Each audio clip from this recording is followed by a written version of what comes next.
Pike's pushed more and far enough ahead. He's got out of line. Is now Pike going to have a go at Werrell? Don't push him off. He's in the championship fight. Jack Werrell chasing down Carl Jacklin. Further down, Rob Williams and Chris Barnes. Sensational run outside line now though for the heavy braking zone. Around the outside goes the Audi R8. Look how much Miller's caught back into play. Exactly. Miller's still such up. He's touched on second and change. All of a sudden, Miller's back in play.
Coming down, does he have it? He's going to get haven't got it! He's on the outside line though, going into the fastest corner on the circuit. Surely this can't work. Dominic Ligner has got a sensational run outside line now though for the heavy braking zone. Around the outside goes the Audi R8. Look how much Miller's caught back into play. Exactly. Miller's still such up. He's touched on second and change. All of a sudden, Miller's back in play. Can Barry do it? Big Barry's going to do it! Big Barry!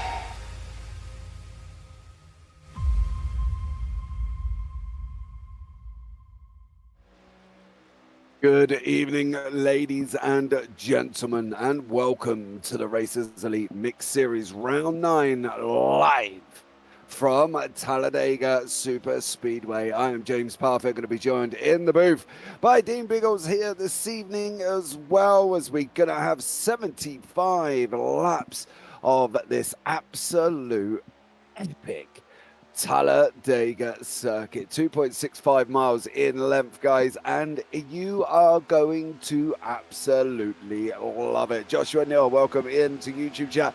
Let's go Midwest Motorsports on the 82, the 23 and the 45. So that is Joshua Neal, Austin Smith and Michael Smith there as well. Big shout out to you. Thank you so much for joining us. We are coming towards the end of qualifying. We haven't got much left of qualifying here this evening, as well as we're going to have these 14 cars, I believe, take to the track and battle this out once more at this famous full flat Talladega circuit. Let's get your predictions in chat. Are we going to have under 5 cautions? Are we going to have over 5 cautions? You tell us, let us know what you think, and then we will have a look and see who comes out on top. But let's bring Dean into the booth. Dean, good evening to you, dear sir. How are you?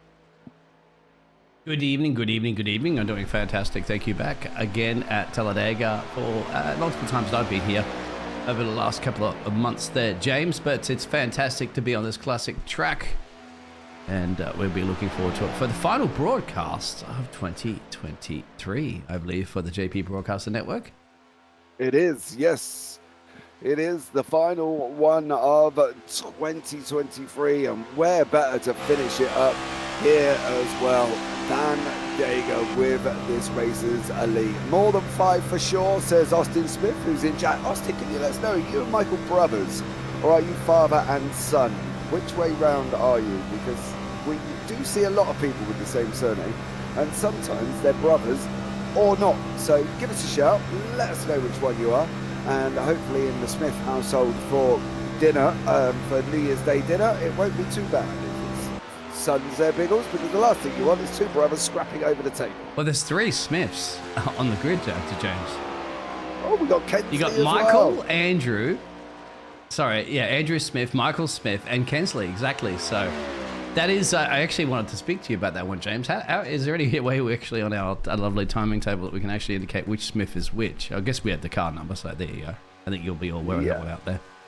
The car numbers, I think, the way to go. Michael is 45, 23 is Austin, and 15 is Kensley. So let's see how these guys get on. You can see there as well on board with Kensley hitting round about 180 mile an hour. That will increase as they come up round the tri part of this oval as well, up to 181 here. And it just goes to show the speeds they're going to be clocking up. They're going to be full rocking it here, Biggles, this evening. It's a full flat pedal to the metal circuit.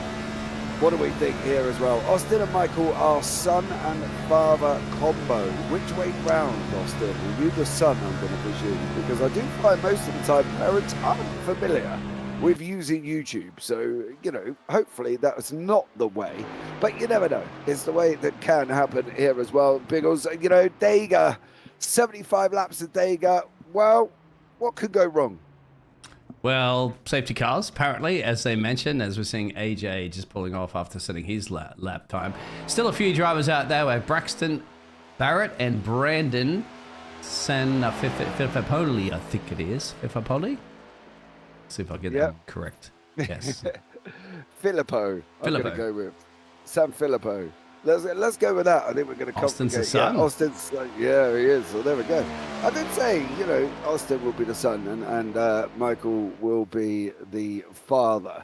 So, yeah. But we'll see how this one works out. I think, for me, in a way, Dega's the kind of epiphany of NASCAR with Daytona. You know, I ran Daytona the other day in these cars, and I was in the Camry, and it was just absolutely incredible to be back on track again. But between Daytona and Dega, I would probably take Dega any day of the week, you know, and I think it's a great circuit to be racing at. It's going to provide some action. It's going to provide some cautions as well. Let's hope there's not too many, though, Biggles, but we never know how this is going to work out. No. We will not know, but the drivers will. Michael Smith will know. He'll get that car 45 on pole. So the father has set the statement to the son. Our final race of 2023 here. But it is, of course, round 9 for the Next Gen Series at Talladega. And I think that's qualifying pretty much done and dusted there, James. And there you go. Frostine out there says how to pronounce it there. San Filipino. Is it? Filipino. God. San Filippo. Filippo. No, get it wrong. Come on, Biggles. Come on. Right, let's bring you up the grid for this race here this evening as well, and we'll give you the full rundown. 14 cars are going to take to track, and it is going to be Michael Smith from Midwest Motorsports out in front with Andrew Teft in the second, Braxton Barrett in third, Austin Smith in fourth, then Brandon San Filippo in fifth, John Schoenbachler in sixth, Brandon Pufferbarger in seventh, Joshua Neal in eighth, Truth Hoke in ninth, AJ Coulthard in 10th, Kensley Smith in 11th, Michael Brooks in 12th. Then we've got Zach Lockett in 13th and Brandon Honeycott in 14th place there as well. Well, get your predictions in, guys, as well. Austin's already going for over 5 cautions for sure. Let us know what you think, as these guys are going to be on their pace lap. They're going to be battling this absolute tri-oval asphalt surfaced circuit. Turns 1 and 2 are 33-degree banking. Turns 3 is 32.4. Turns 4, they go up as well, point of a degree. They go up to 32.5. Tri-oval 16.5, and the back straight is 3 degrees. The race lap record is Bill Elliott in the Ford Thunderbird 1987 NASCAR Cup Series on a 44.998. Wow. That is going to be some incredible banking, and these guys are going to have to go with their Bismuth in YouTube. I got Zach Lockett, who's at the back in 14th place. Well, as we know in ovals and as we know in NASCAR in general, it really doesn't matter where you finish. In my NASCAR race the other day, I started 3 laps down due to technical issues, finished in 10th on the lead lap. Superstar I was, Biggles, superstar. Oh, talking it up there, James. Good on you. What are you doing racing on ovals? That's even fantastic to see that alone. For a British man jumping into an oval car, right? Talking about that though, JPB are doing a European NASCAR league. So if anybody could get into Europeans on Tuesday nights, it's free entry. 6 races over 12 weeks. So it's every 2 weeks on a Tuesday evening as well. Quali will start about 9 o'clock GMT and we're going straight for an hour's run race as well. We were trialing it out at Daytona. We had 30 cars on track at Daytona. And it was absolutely amazing. I loved it. Loved it. I felt I could have done a lot better if I hadn't had my technical issues at the beginning when my wheel just, well, my son's wheel, because I haven't got one. My son's wheel just didn't connect at all. Not so ever. So I was a bit in the stum at that point. But I finished, you know, started 3 laps down and finished on a lead lap in 10th. So there we go. Check me out. You know Good job. How about you jump into one of those Indy cars that are coming back to Formula One? Sorry, back to Formula One. Of course, back to iRacing. Formula One. Back to, yeah, very soon. But we're going to get this underway here as well as the pace car peels off.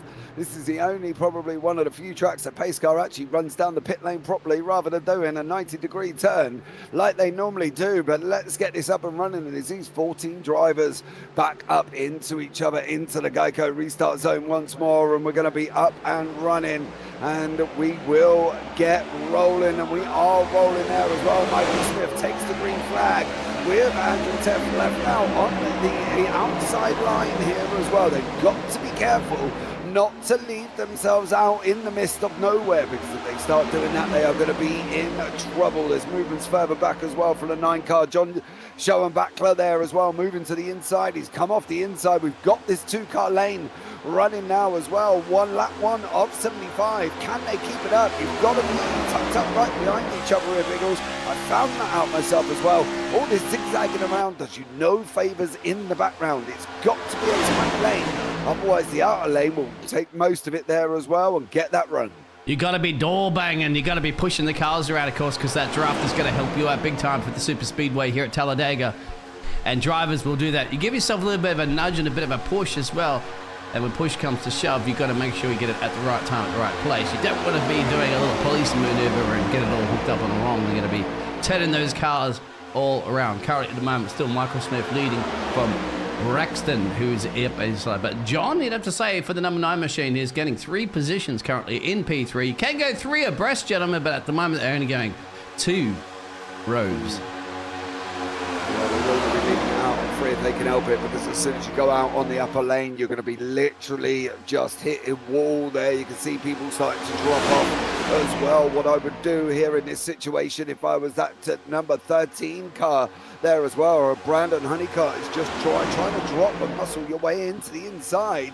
That outside line's going to need a push. There was a big move there as well from Joshua Neal, who come up onto the outside line to try and help him out and lock up that line to try and keep them closer together, because they need to start working together. They don't need to be up and separated like a little jigsaw puzzle.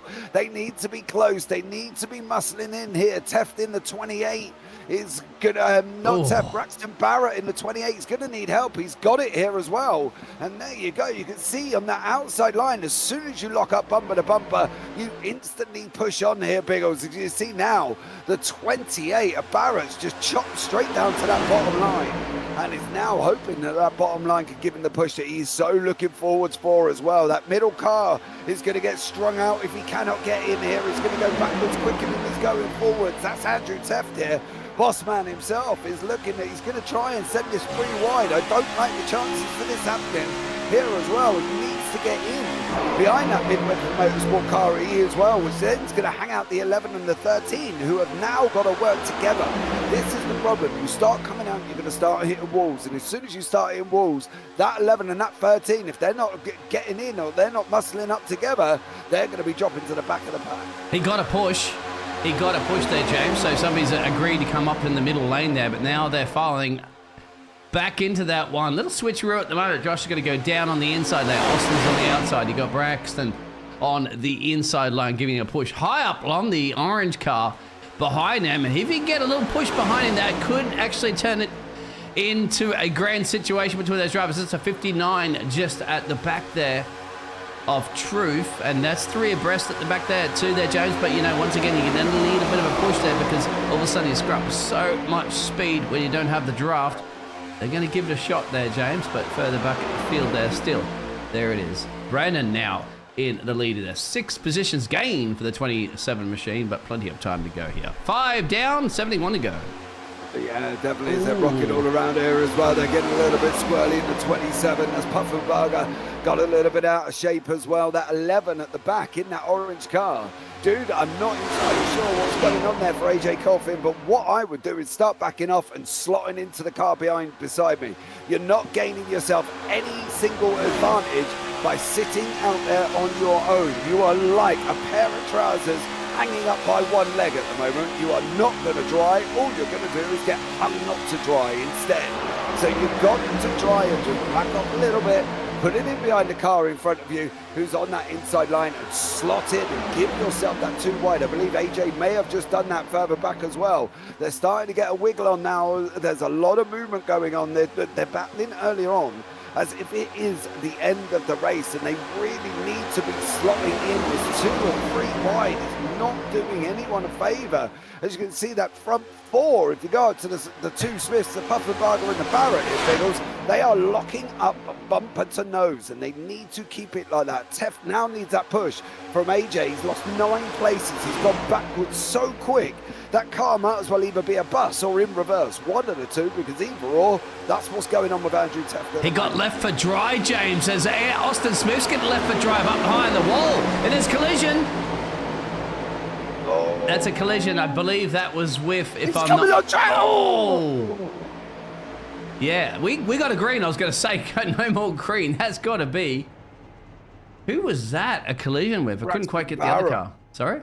Yeah, I think he had contact there, right? I think Barrett had contact, but then he ended up literally going straight up the middle of the circuit. He nearly locked out somebody else there as well. I think that was San Filippo, and I got a funny feeling it was nearly him on the way through on that one, because they start off at the back here as well, and that you need to find the 14 is already in the wall. We need to kind of go back just a little bit to see what went on there and find out why he ended up going in. Was there contact, or did he just get look, he tried to run up that outside line, then he had his nose taken off, and then unfortunately what he had was that massive overspeed that he got, and instead of just trying to back off and sit behind him, he tries to go up the inside. He tries to take that inside line, and then unfortunately there as well on the 93, who is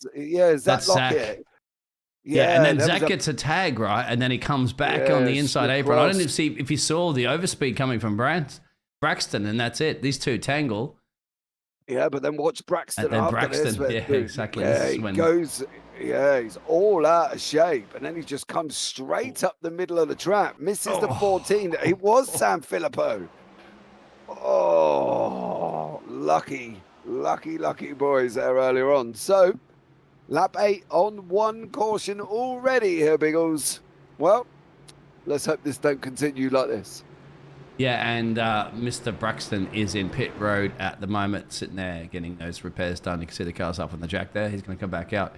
If he get out now, he can get back into that lead lap. Now, they're all going to go in, but here we go. Not all of them, but here is your gaggle of cars getting some fresh boots and some fuel on our first caution. We got that ticked out there. You said more than 5 for sure, said Austin. Well, that's number 1. Yeah, let's hope, as that famous philosophy says, cautions breed cautions. Let's hope it doesn't start breeding cautions here this evening as well. We're on lap 9. We've still got 66 to go here. I know I'm trying to do quick maths, but that was, I presume, about right. So everybody should be able to come back out on that lead lap as well. Braxton Barrett round in 14th. He's just on that back straight. He's going to be rejoining on that lead lap as well. So a good move for him to be able to get back up. AJ there as well, manages to sit at the front, almost +9 on where he was. But now he's got to be, he cannot for AJ get strung up like he did on that first little bit of a run, them first 9 laps. He's got to lock up with somebody. Otherwise, he is out to dry, Biggles. He will be literally strung out once more, and that lead position that he's in, he'll end up going further back than he needs to. As of course, James, because he hasn't boxed at the moment, so I keep forgetting sometimes. I'm saying box, and when doing NASCAR, people are like, NASCAR's like, well, what's a box? What's a box? It's pit stops, of course. We call it just an old Formula One thing. Pit road. Yeah. But this is also going to help the number 28 machine, because now he can catch him, right? You remember he was in there for that pit road, and he can jump back out, obviously, catch the pack.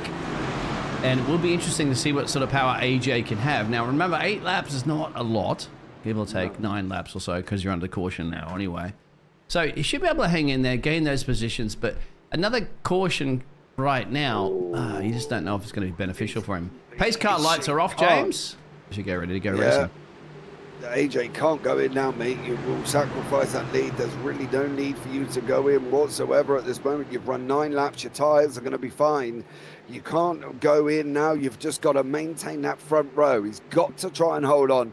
Huck's right behind him with Puffenberger, Neil Smith, Teft Smith as well. That's Austin down in 7th, not Michael. Michael is sitting currently further back in 10th. The green flag is waving, and AJ now takes the lead. He's going to be he's trying to get a push. He's going to need a push from Puffenberger as well. Unfortunately, the 59 of Truth Hawk just kind of missed the start and got a little bit strung out there, and everybody else behind him on that top line also missed that start as well, and they didn't get that quite running up and running here, Biggles, early on. No! There is some aggressive moves early, and we've still got 65 to go. Not a good idea, and they're 3 wide further back as well. And look at Braxton as well, too. After catching the pack there, he's already up into P11. That's the 28 machine on the inside apron. If he can get a tow, he can get a nice tow. So it's going to be working brilliantly for at the moment. But there it is, AJ getting a little bit murdered at the moment by the fresher boots on those cars around him. He's dropped back currently in a P3. This might be good for him, but because he can get a tow from in front and from behind. But you can clearly see the speed on the outside as well as Austin Smith takes it. Yeah, he is starting to move there as well. Austin Smith with Kensley Smith right behind him. Michael Smith's down 12, sitting in 13th at the moment. Favre, who was on pole, is now not on pole anymore. He's all the way back in 13th place as he start going 3 wide. There's a 3 wide column materializing there as well. We've got this little kind of baking situation with the cake that's just about, is it going to rise or is it going to go kaput and go splat? Well, we're going to find out as we go on board with Joshua Neal in that middle line. Now slots in. He made his move there, realised he wasn't getting any help, and then took the gap one as soon as he can on that one, Biggles, because that, let's just put it this way, is a sensible way of doing that. Yeah, he went for the gamble there and had to see if anybody had to back him up with that. Remember, they do work together sometimes a lot, actually, as partners on the track there until you get down, of course, to the dying stages of the race, and that's throw all the caution to the wind out on that situation. But he went for the gamble. He's not going to go up the gamble on the inside at the moment. You just think, oh, well, it's just like on the motorway, isn't it? Look, there's nobody in that lane. I'll just choose it. But of course, where you're talking about so much bump drafting that you require on a super speedway, that's a big gamble. And obviously that did not pay him off too much just yet. But I'd have to give it, AJ's still hanging in there at the moment. Remember, the 11 machine did not box. The only driver on the grid currently not boxed, sitting at P5 now. Yeah, but the thing is with these, he wouldn't have used a bucket load of tyre grip, right? The tyre wear at Dega in general isn't massively high. Yeah, they're running full speed, and yeah, they're going at it full flat, but it's still not massively high. And at the moment, the 27 there, Puffenberger, unless somebody backs him up here as well, there's almost contact as they're almost trying to sort this 3 wide situation out. Give each other Sort it out, gentlemen. What is going on here as well? The 33's tucked up on that outside line at the same time. He's in the top, just coming through, I believe, there as well in that skull livery with the 9 of Show and Backler there once more. And now these two have got to slot in. That 3 wide situation didn't work for him. Oh, there it is, James. There's a big one there as well. We saw that contact, didn't we? We saw a little contact, and unfortunately, there was nowhere to go for some of those drivers, and that's going to be 4 cars involved in that one. Our second caution of the evening. That's the 4 cars, I believe, that were involved there, James. So, yeah, we've got just Honeycott, AJ, and then we've got Josh Neal, and I believe Kensley Smith, and Brandon Pufferbarger there as well, all involved. You can see the 27 gets all out of shape, and unfortunately, everybody else just ends up being collected there as well. Honeycott's off the side of the road. There's AJ coming back on as well. And if you keep an eye on the 27, he got hooked up there as well. Unfortunately, for with the 82. So that's Josh Neal that they caught together. Pufferbarger goes straight across there. Unfortunately, contact with Neal puts everybody else into the wall. So yeah, not an ideal scenario this early on. 2 cautions down, and we're only on lap 14. Now this is the time for AJ to go into the pits, get them repairs done, get them tyres on if he wants to, and hopefully he'll be back on that lead lap. I wonder if he got a chance to pull the driver in, James, where we still have. See if they're going to go onto the pit road. I don't imagine they would just yet after that pit earlier. I don't know if you want the ability to drag any of those drivers in for a quick yarn during caution. No, we can do. Can we? Let's see if we can get Andrew in himself. Is Andrew in his pit box? The last thing I want to do is pull him in, and he misses his pit box here completely. So is Andrew... yeah, they're going to pit road at the moment there, James. So yeah, I'd say is Andrew keep stopped in his? He's just stopping. Zach's the only one that stayed out. Yeah, let's have a quick chat with Andrew Teff there, who has joined us in the booth. Andrew, can you hear us? Yeah, I got you. How are you, bud? How's it going all out there already? What can only be described as an absolute epic choice of circuit. What's the chances? What's going on with you in the car at the moment? I'm just kind of getting a feel for the handling and just timing for different runs where I can pass. Just trying to get a feel for the draft, really. Well, the draft's definitely strong here. We saw that in that first 9-lap run where you kind of went a little bit backwards more than going forwards on that one. Dependent on the draft, how strong is it going to be? You cannot drop off, can you? You can't seem to go 3 wide. They've tried it a couple of times. It hasn't worked for the outside line. Surely it's just got to be a 2-column race, isn't it?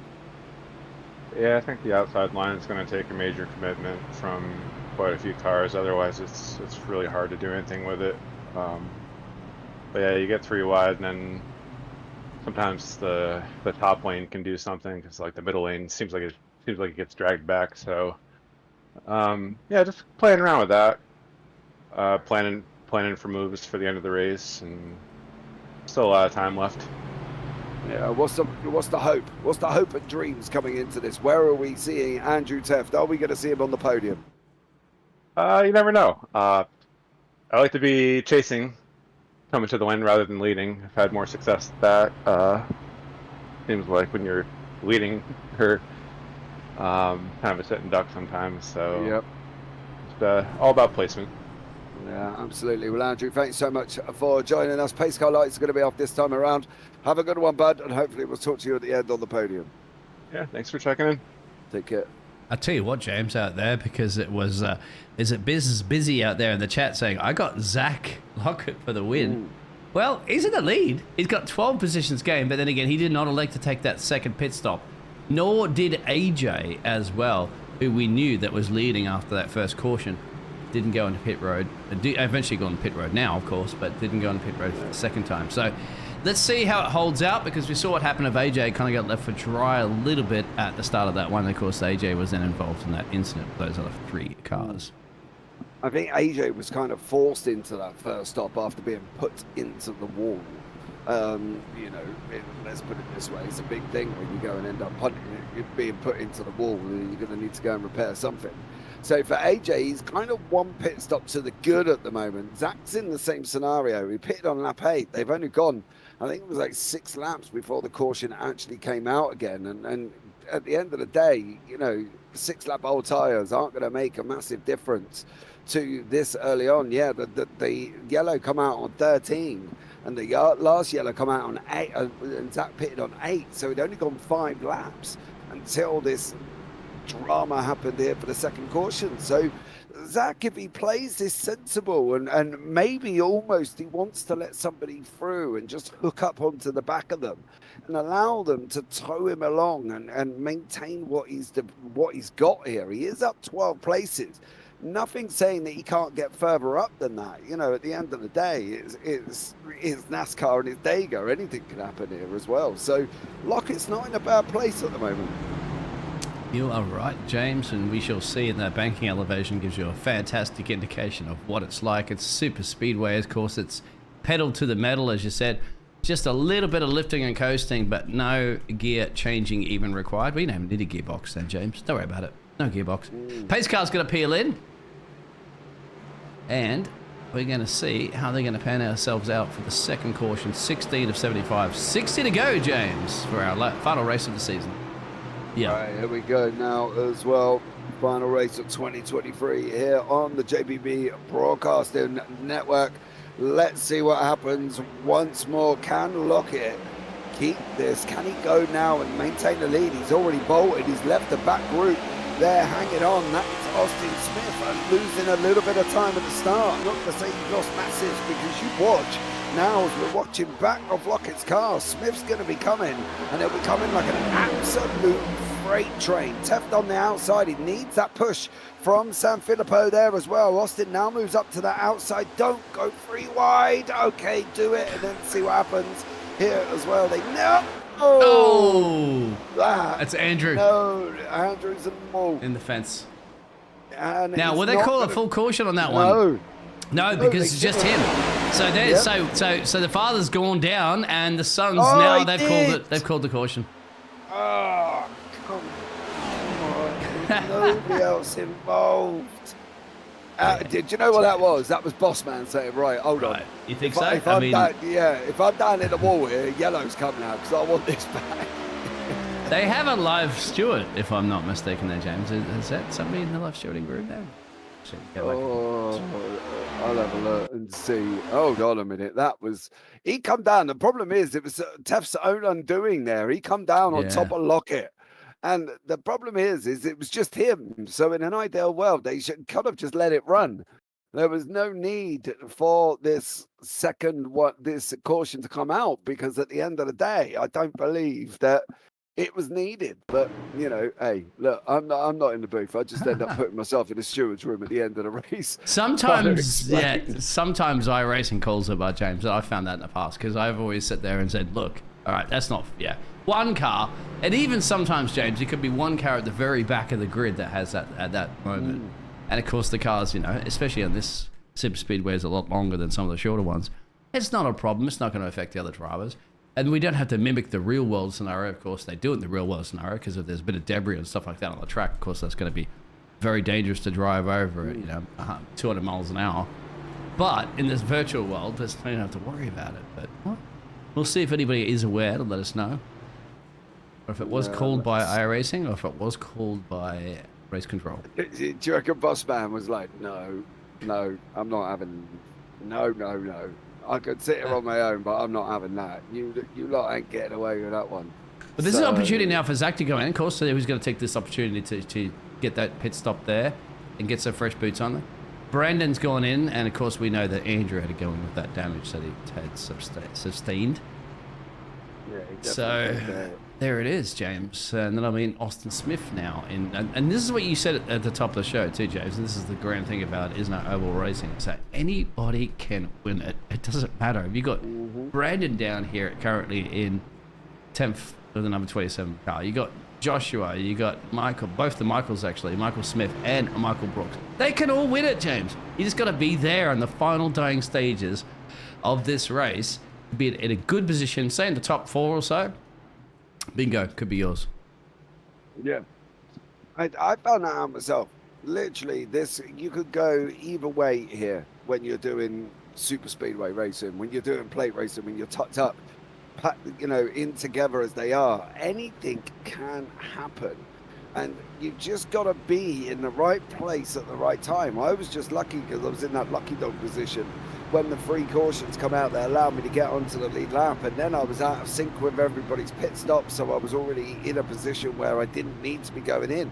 And, as I say, finishing 10th on a lead lap after starting 3 laps down was an achievement in itself. And I think not one of these people need to worry where they are at the moment. Not one of these 14 drivers have to really panic about it, because there's nothing to panic about. You can make your moves, you can make them sensibly, you can get through when you need to, and you can just move up and down the line. It's always like zigzagging inside a motorway traffic. You go to the outside, then you go to the inside, then you go to the outside, you go to the inside. Unfortunately for Andrew, he went to go to the inside and took the nose off the front of the car as well, so just kind of misjudged it a little bit. Just that we talked to him, of course, and he said he was hopefully seeing him on the podium. Well, he's got a bit of a mission, but he's down in 13th. We've still got 55 to go, so anything can happen. Austin Smith is going to lead us away here, the man from Burlington. Let's see what he's going to do. He's got Michael Smith, his dad, down in 7th at the moment as well. So let's see what happens. Get up to my. We didn't even go anywhere. Oh, no. Not even go anywhere. That's big, isn't it? That's Braxton here. That's another caution immediately. So that's not even before they crossed the line, did it? We had no. Both the Brandons, I think, were involved in that one, if I'm not mistaken. Kensley, Michael Brooks there, and Braxton. So we'll go back and have a look at that one, James, because yeah, by the time it says green, we can then have a look at it wasn't really. We didn't even go anywhere. No. Literally didn't even go anywhere. I don't think it was here. I think it was further up. Yeah. A little bit, a couple of cars further up might have been involved in that as well. Yeah. Oh, yeah, you're right. So I believe it was 28. Braxton. Yeah, Braxton Barrett. I have to see what happened here with Braxton Barrett. So he's on that bottom lane, on that inside line there. He just goes to get away. Oh, that's bizarre. Yeah, complete. Does you think it's got the overspin on the and the rear's lit up and then it just went straight off? No. That is very, very bizarre incident for Braxton there as well. Just to automatically turn right when you should just be going straight. I don't think there was. Think we could pull him in, James? I'm not quite sure. Ask him about that one. I don't know if he's is he in the pits though before I go to that, because there's nothing. Yeah, he's just got in. So let's give him. Yeah. Put the camera on him, and we'll wait for him to actually stop, and then we'll see if we can have a chat with him and see what he what the situation is there. Most of the drivers are pretty, pretty cool, calm, collected with that sort of stuff. Not like the road courses and stuff like that we open wheels that we do. If somebody has an accident, you can see the repairs. Let's see if we can get a bit. Braxton, can you hear us?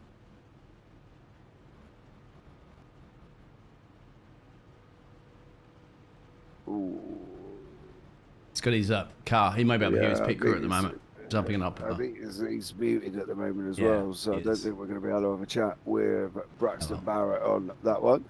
Worth a try. Maybe we'll have a chat with him a little bit later on there as well. A little bit of a weird one. We went about 4 meters over the line, and then we ended up with 4 cautions deep. So there we go.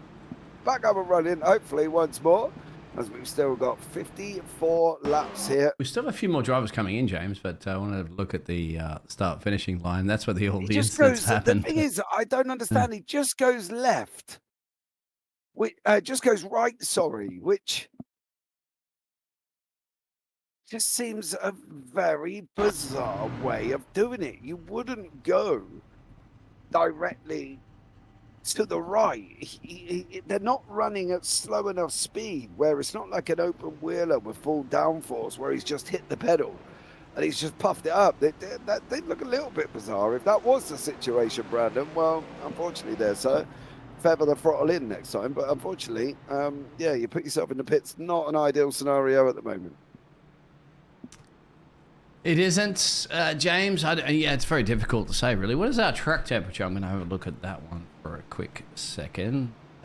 It's around here somewhere, James. There it is at the moment. So you wouldn't say it's that cold. 100 degrees. Yeah, that's pretty ideal for going motor racing. I'm as I say, unless he literally thumped on that pedal, that was a very weird way of doing that. I think. So unless he physically thumped on that pedal to get that car moving. He could have had a cat jump on his lap or anything at that time, isn't it? Get off here! He's just about to start. Michael Brooks come back.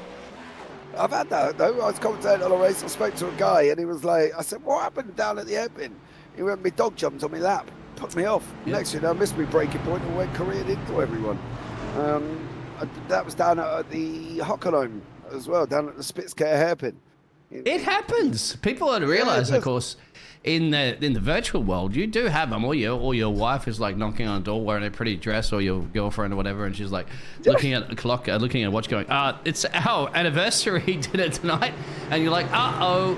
Anyway, we'll talk about that a little bit later. Austin Smith will lead, and another 54 laps to go, James. Third caution down, fourth caution down. Let's go. Green flag racing. The 14 car should catch them by the time they get the pedal to the metal. Hit the loud pedal, gentlemen. Not too loud. He needs to. He needs to. Brooks needs to catch them. Otherwise, he's going to be going round once more. Now we're up and running. Austin Smith's bolted at the front there as well. You can see on the outside the 59 and Truffaut trying to come through. He's getting a bit of a push from Schoen Backler as well. And San Filippo is on that inside line in that 14 DuPont. Black liveried machine there. We've got Michael Smith right behind him. He's got AJ pushing him along once more. Brooks didn't make that back end of that field. He is going to be kicking himself about now because he will end up getting strung out if he don't get closer if he can. I was going to say the 9's got a little bit of a shove there on the 59. So it ends with a 9 at the moment there with Truth and John, but they're going for it too for now. So they're going to file in two abreast all the way. Michael Brooks did slowly catch them at James, but he's struggling a little bit to keep up. He's not going to focus on this. It's got a pretty good call. There's going to be a caution called a little bit later on. Up in the high line goes Andrew Teff, if I'm not mistaken. Yeah, Brooks needs that caution. That time is going out so quick. He's now out at 5 seconds. Oh, number 9's been left high and dry, James. Oh, unless the 93 can tuck in, but there's 13. Honeycott. Is that Barrett again? Yeah, I believe it's... yeah, it's Brandon. Again. It's both the Brandons. Both of the Brandons have collided. Braxton Barrett and Brandon Honeycott there as well. Pufferberger. Let's have a look back. I've got a funny feeling there was just contact in the back end. Nope. Go up one. There you go. He's coming down on the inside. He's tagged up. Just misses the 23. Oh, Austin Smith, you do not know how lucky you are, son. And there Honeycott loses. Oh, no, his bumper goes back on him. It comes off, goes back on. And then he's just running him down the wall. That's door banging for you right there, James. So you can hold your hand out there and high five each other after that one if you really require. That's a definite you're not getting past maneuver, isn't it? It's like he's probably even in the car turning into the wall to try and stop him going through there. But unfortunately for Braxton Barrett, he has had a bit of a nightmare over the last two cautions. Let's see if we can have a chat with Austin Smith. Let's see if we can move Austin Smith into the booth. Austin, can you hear us? Yep, I got you guys. Oh, dude, you do not know how close you were to being involved in that fifth caution. Yeah, I saw it happen in my rearview mirror, and I squeezed my butt a little tighter when that was happening. Pitched it in just a little bit and took a big deep breath in, hoping that extra inches would get you past it. Dude, you missed it just there as well. Leading away on the last two cautions, don't get me wrong, we haven't run very long here whatsoever. We'll give you a minute to stop that car in the pits because I don't want you missing your pit box. Yeah, you're good. I'm all good here. We're having fun. Just want to clock off some laps here, so hopefully we can keep it clean for the next little while here and give you guys a show. Yeah, cautions breed cautions though, Austin. That's what I'm a little bit worried about, and we seem to be leaking them like a tap in an old build house there. Yeah, even on that last restart, I was counting it down for the fellas so we could get a good restart, but apparently that didn't work either. So yeah, we'll see what happens here. We got a full tank of gas, some fresh Goodyear tires. We'll see what can happen here. And then I'm trying to do the squealing tire sound right now as you exit the pits with the number 23 machine. Biggles there with the sound effects, Austin. Well, what do you reckon your chances are? What do we think is going to happen? Yeah, I'm feeling good about it. We're going to see if we can get linked up with my dad and Josh and see if we can put Midwest Motorsports 1, 2, 3. Well, good luck on that one there, bud. I'll pop you back down on the in the room with the other guys as well. Have fun, mate, and hopefully we'll see you at the end. All right, thanks, guys. There's his dad too, James. Michael Smith currently at the moment in number 45 machine. Remember, we do have a Kensley Smith, but no relations that we're aware of between those two. It was mentioned out there. No, but like, well, of course, for different states too, isn't it? North Carolina. But yeah, you can live in different places. But Truth, now we have another leader to the race, of course. We have Truth Hoke and Joshua just behind him. And Zach again.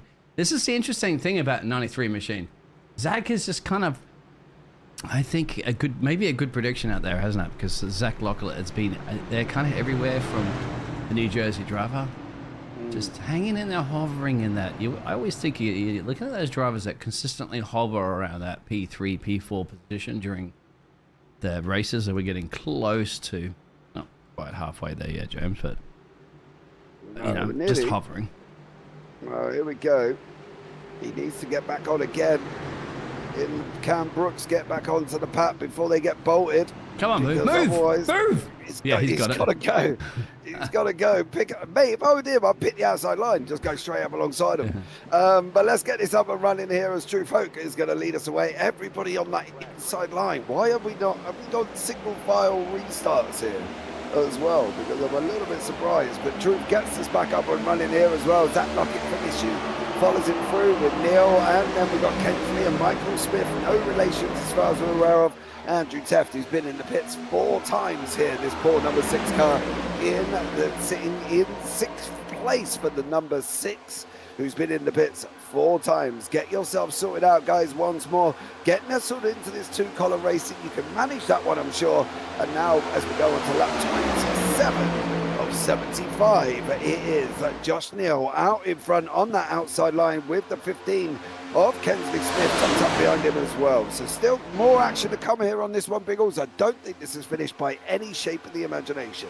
And considering Brooks caught the pack, look at that 3 at the back. They've dropped off big time there from that. That's Brandon, that's Michael, and Braxton. Braxton's actually flashing in and out at the moment, so he's got some little issues there, James. But here it is, 82 leading from the 15. Yeah, I think Braxton's actually out, Biggles. So right. I don't think yeah, he is. He's out. So unfortunately for Braxton Barrett there, after being involved in some couple of incidents. It's getting too swirly, guys. Be careful back there. Oh, they need to settle in, mate. It's like Austin said. They need to knock off the laps. They need to not do anything silly, and Teft can't afford to do anything silly. He's just got to knock off. You've just got to be clocking off and clocking off and clocking off. Don't just follow each other. It will make it so much easier if you just followed each other for 30 laps. Get 30 laps out of the way and then start positioning yourself. NASCAR isn't 1 over the first half. It's not 1 over the second half. It's 1 in the last 5 laps of where you position your car. You know, people think, and I talk to Europeans, and it drives me absolutely insane. Oh, you just go on the track and turn left. No, it isn't just turning left. It's about positioning. It's about dealing with your tyre. It's about calling when you go in for your pit stop.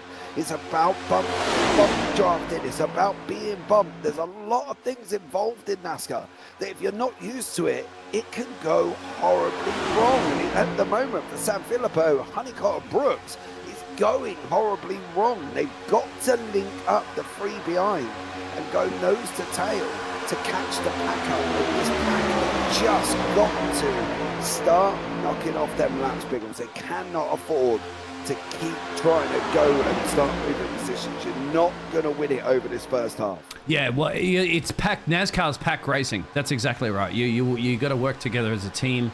Even though you're not on the same teams, you work together as an overall group team. You can see the 59 giving a big shove at the moment to the 82.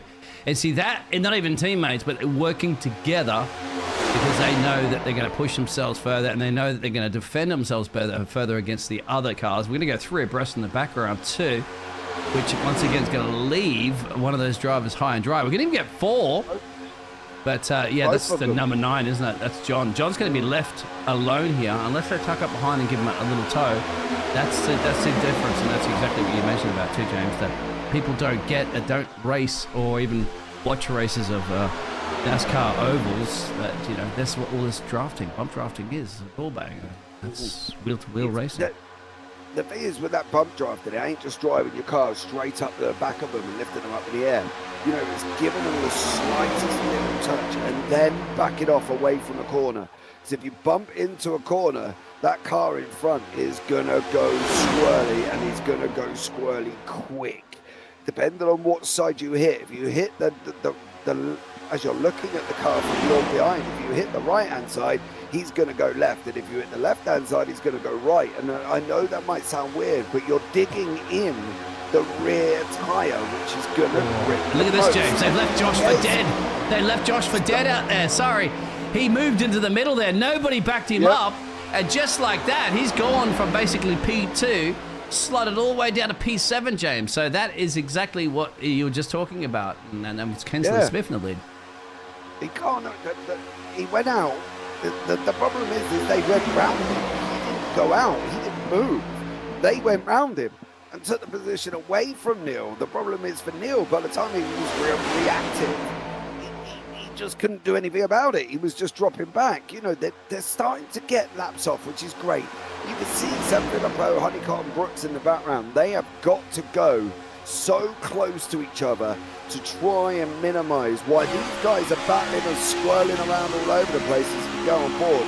With Lockett now as we're coming in to turn 1. You see the car goes to the left, it leads to the left, your vision goes that way as well, and you're backed into it here. He's just got to follow Tef. Tef cannot do anything but keep it straight.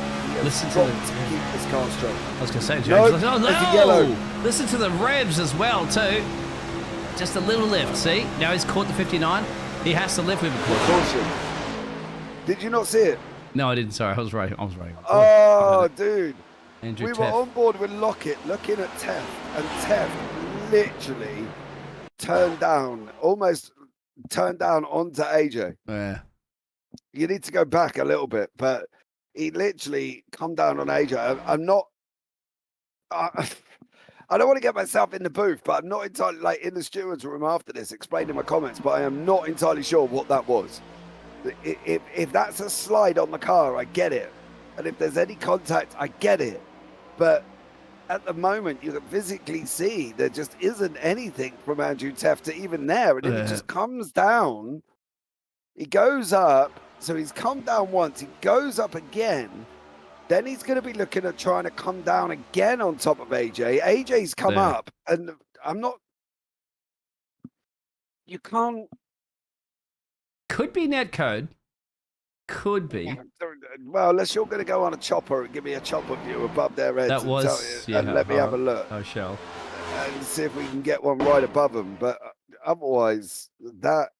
I can't... I'll get to the chopper. Do you know, I watched that film the other day. I watched Predator. You never seen Predator? Okay, yeah, that's good. No, I have seen it. I watched it again just to have a bit of a rekindle. See, there. Right. Right, but so that's first. Yeah, but then he's got control of the car. This is Teff, right? Oh, I don't know. Yeah. I don't know. They say that there was a gap. Yeah, there was a gap when he was coming left, and it did end up putting him into the wall. But yeah, let us know in YouTube chat what you think. Was that a big old dose of that wonderful thing that we get within iRacing that absolutely kills people's races, or did we feel Tef come down on top of AJ? Definitely looked like Tef was making a move, but at the same time, it also looked like AJ was coming up, Tef was coming down, and then boom.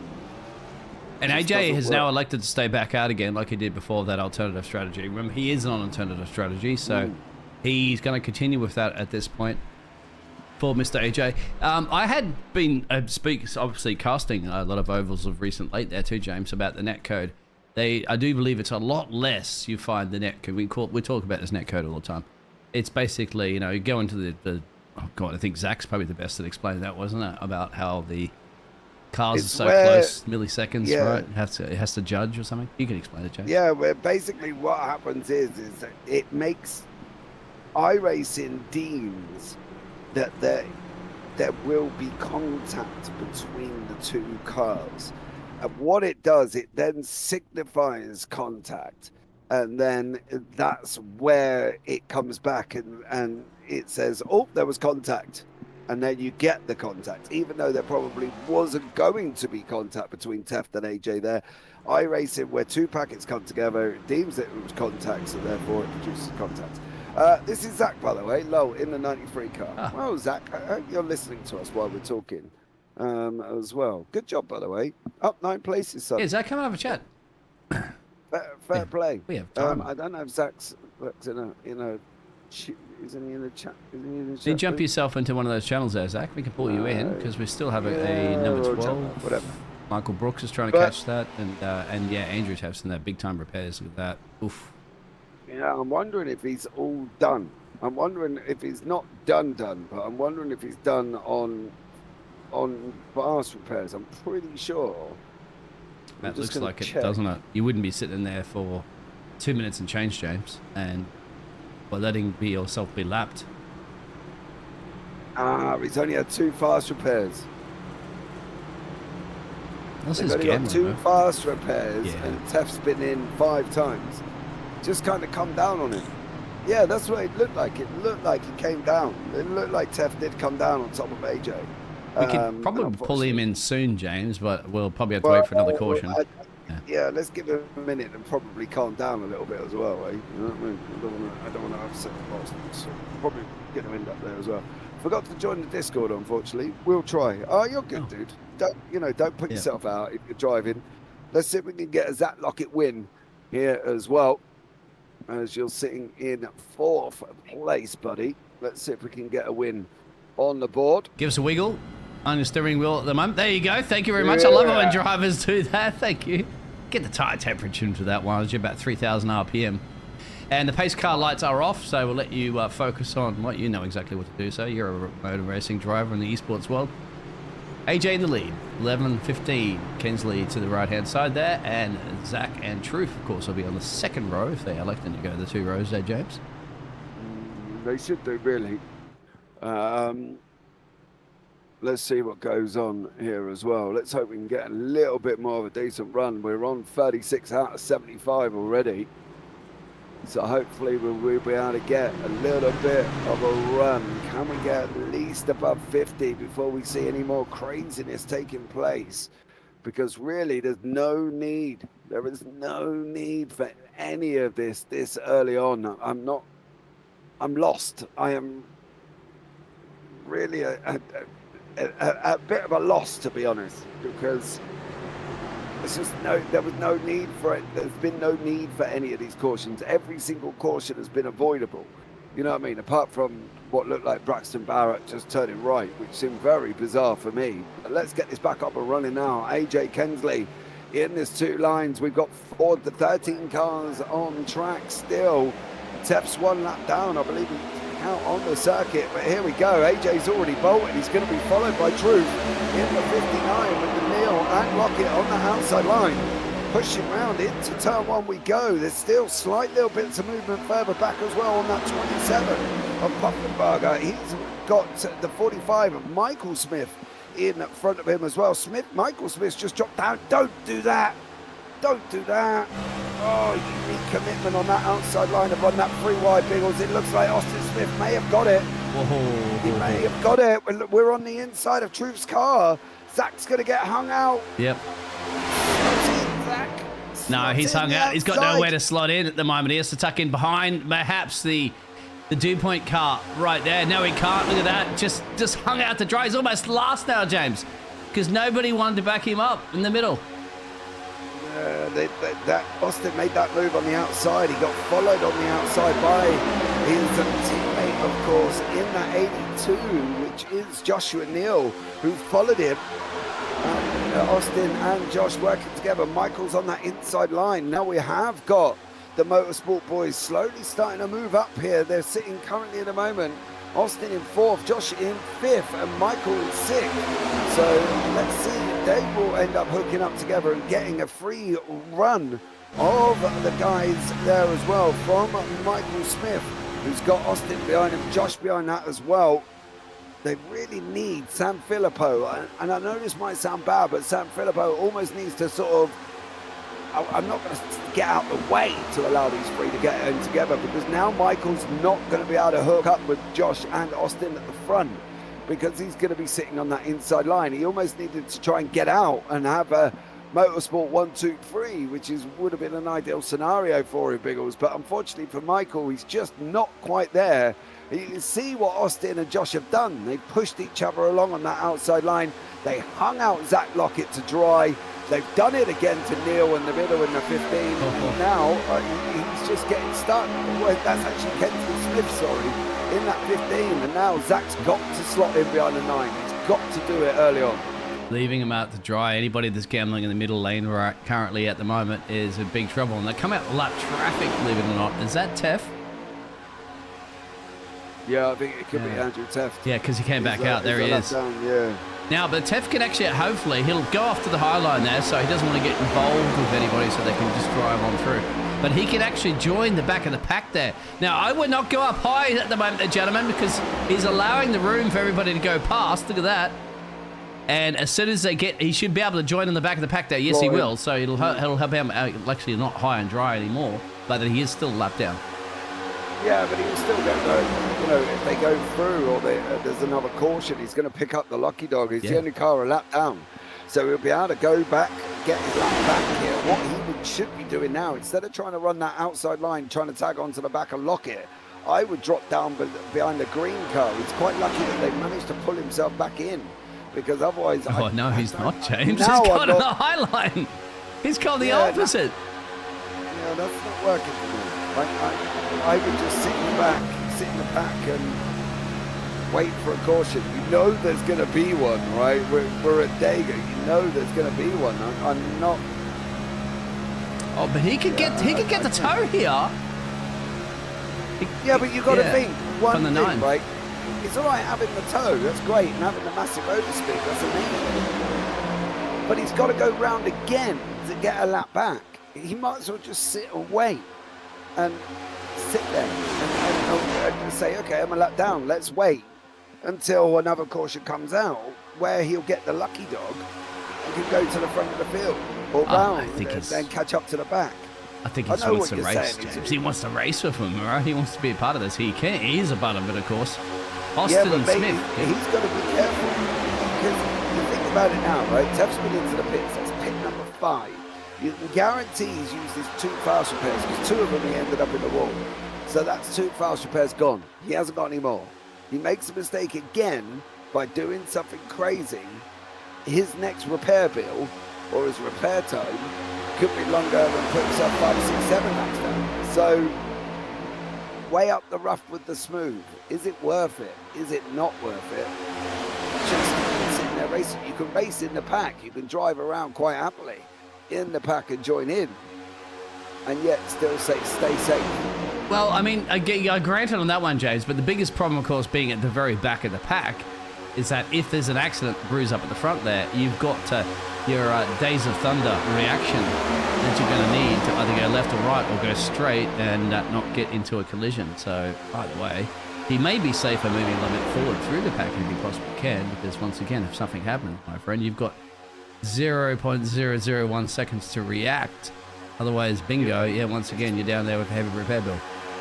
Yeah, if you're sitting there thinking any of these are going to be able to react quick enough if a car goes directly left or iRacing does funky things that you think any of these are going to be able to not avoid the incident, you know, and the only way any of them, say for instance, Zach, who's sit on that inside line, is the 6th car back at the moment. If he can see what's going on, he can take to the grass to get out of the way, right? So look, he can see.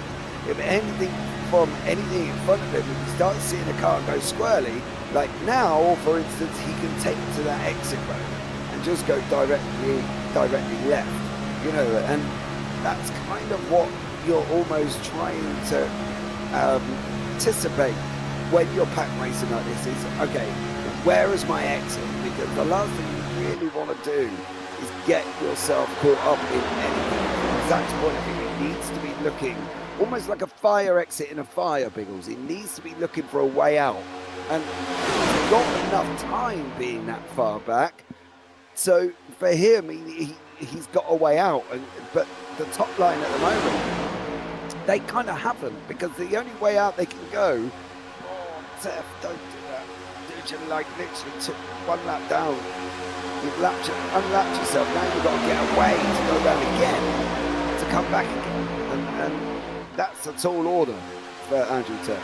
He'll need, obviously, he's going to be breaking a caution, and no doubt at that point, and there's a good chance they're going to be getting it because we have 31 to go there, James, and they're starting to get a little bit twirly-whirly. As you can see, the cars are starting to get loosey-goosey. Is the other words, and they're getting a little bit of push, you can see at the moment. So Austin Filippo's in the wall. Oh, yep, you're right. And, well, there should still be a go, green, because he's not spinning on the track there. He's just going to be left hung and dry right now, unfortunately. You can't, you can't call a caution for that. That was just San Filippo getting pushed. And he can't box either, can he? Because it's just, he's going to lose, he's going to be left down. Yeah, he might as well just hold on. Teft's sitting in the front, he's got Austin Smith right behind him. Of course, Teft is a lap down already. He's got one lap back. He's praying that there's another caution, or he's praying that he can manage to hold on to the front until everybody starts going in for their pit stops. He's got on the high line. Oh, who's that? That's the 27. That's Michael Brandon Pufferberger. Yeah. Honeycott. Is it Honeycott there as well, Brandon? Yes. Honeycott really push him along, and he didn't make it, so therefore he stops back in, and now we've got this 2-line running with Zach on the outside. So yeah, the outside line kind of dissipating almost as well. It's kind of falling apart. They need to get it back and try and get some momentum going again on that outside line. Yeah, gentlemen, start your engines. Keep those engines fired up, actually. Austin Smith leading this one. We're 29 to go, James. So we're starting to get some good, fantastic green flag racing. Touch wood that it's going to continue like this for some time. Did you actually knock on your desk? Of course I'm knocking. I'm knocking on heaven's door. Remember that from the days of Thunder? I do, too. Nicole Kidman is waiting for you in the medical center. I do not suggest to go down there, gentlemen. I'm on my way. Hey, your wife is watching. Oh, the 27's hung dry there. Brandon gambling it again on the outside. He'll have to tuck in behind the other Brandons. In fact, that's a Brandon squabble right there, my friend. 10, 11, and 12. That's the Brandon crew. Yeah, Brandon Honeycott, Brandon Pufferberger, and Brandon Sanfilippo, who we know Filippo's dropped off a bit. He's now nearly 15 seconds back, and he's losing time. You can see it on the left-hand side in 12th place. He's now 16 seconds. He's going to be 17 very, very shortly because he's running around all on his lonesome. He is on his own. It is like going out with your grandma on a Sunday drive for San Filippo at the moment. He's gone into the pits. Yeah, yes. To be honest, San Filippo... Oh, caution! But why? Why? No. This is not... We're not on caution-driven laps. No. Break. No, there's no stage breaks as far as I'm aware. Now, that's interesting. Is by him going in the pit road caused the caution? No, surely not. No. He didn't crash going in the pit road or anything, James. No. Oh. Now, that is intriguing. We're going to definitely have to find out about that one. Anybody out there is aware, please let us know. I didn't know how Zach is actually driving and texting at the same time. Perhaps he has somebody do it for him. He has one of those fancy text-to-speech apps. Voice-to-speech apps or something like that, yeah.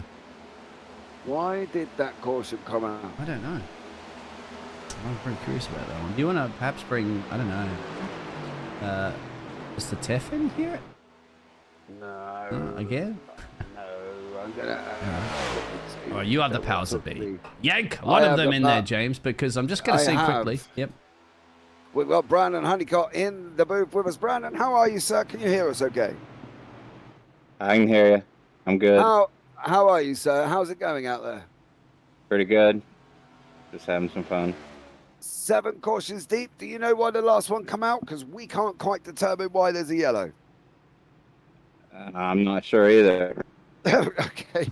Well, if you don't know, we don't know. We're definitely in the dark here. So what's the ambitions for you, Brandon, here this evening? I know it's just for a bit of fun and you're having fun and enjoying it, but surely you're a racing driver. You've got to go for the win, right? Exactly. When there's about 2 laps left, I'm going to run up there and take it. Are you going to be jumping to pit road right now with the rest of the crew? Yes. All right. Happy days there, sir, as well. Well, have a good one, Brandon. Thank you so much for joining us, and we look forward to seeing you taking the victory at the end. Thanks a lot. Have a good one. And you. Well, there you go, Brandon Honeycott there as well. Doesn't know why there was a caution. I don't know why there was a caution. But this is actually going to benefit the other Brandon here, because he can stay out there, unlap himself. Andrew can now stay out and unlap himself. So this is once again worked out for these drivers that, you know, at some point you go back, roll back 20 laps ago. They go, oh god, there's no chance whatsoever of winning. But that's the beauty of oval racing, isn't it? The caution comes out there. Zach's coming to YouTube chat as well. No idea why that was thrown. I asked them to. No, not a Scooby. We ain't got a clue, mate. The only thing I got think of is that everybody wanted to be on the lead lap. I'm not going into the last 25. That's literally. They're not wanting to go into 2024 alone, James. All the same lap, perhaps. Maybe, but then they shouldn't crash. Yeah, we're trying to tell the racing driver not to crash, James. Well, I didn't crash. Not on my own, anyway. Yeah. Well, one time. Do this every day. Hey, I crashed into NASCAR quite a few times the other day. About 3 of them wasn't me. I just ended up getting caught up in people's little ta-ta-tas they were having. Ta-ta-ta. Trademark JPB Broadcasting Network. Yes. And I was literally put into the wall a few times. You can watch that video as well, guys, as well, for the James's POV is NASCAR time. Streamed 3 days ago. That was just full flat from Daytona. There was another broadcast I did the other day as well. I had a great experience in the IndyCar race the other day, Biggles. Oh, Indy. Hey. Yeah, I did. I did an My tail's up. My ears are up. Yes. Yeah. Do you know how far I got? 10 laps? No. No. Pace lap. But what? The first one? Pace lap. I didn't even make the green. I didn't even make the green flag. Literally, I was sitting near the back of the field, right? Because I thought I'm not going to qualify because these cars are like cardboard, so I'm not going to qualify. So I sat at the back, right? A couple of people made some silly mistakes, so I went round them on the pace lap. Then one guy literally checks up, right? Checks up.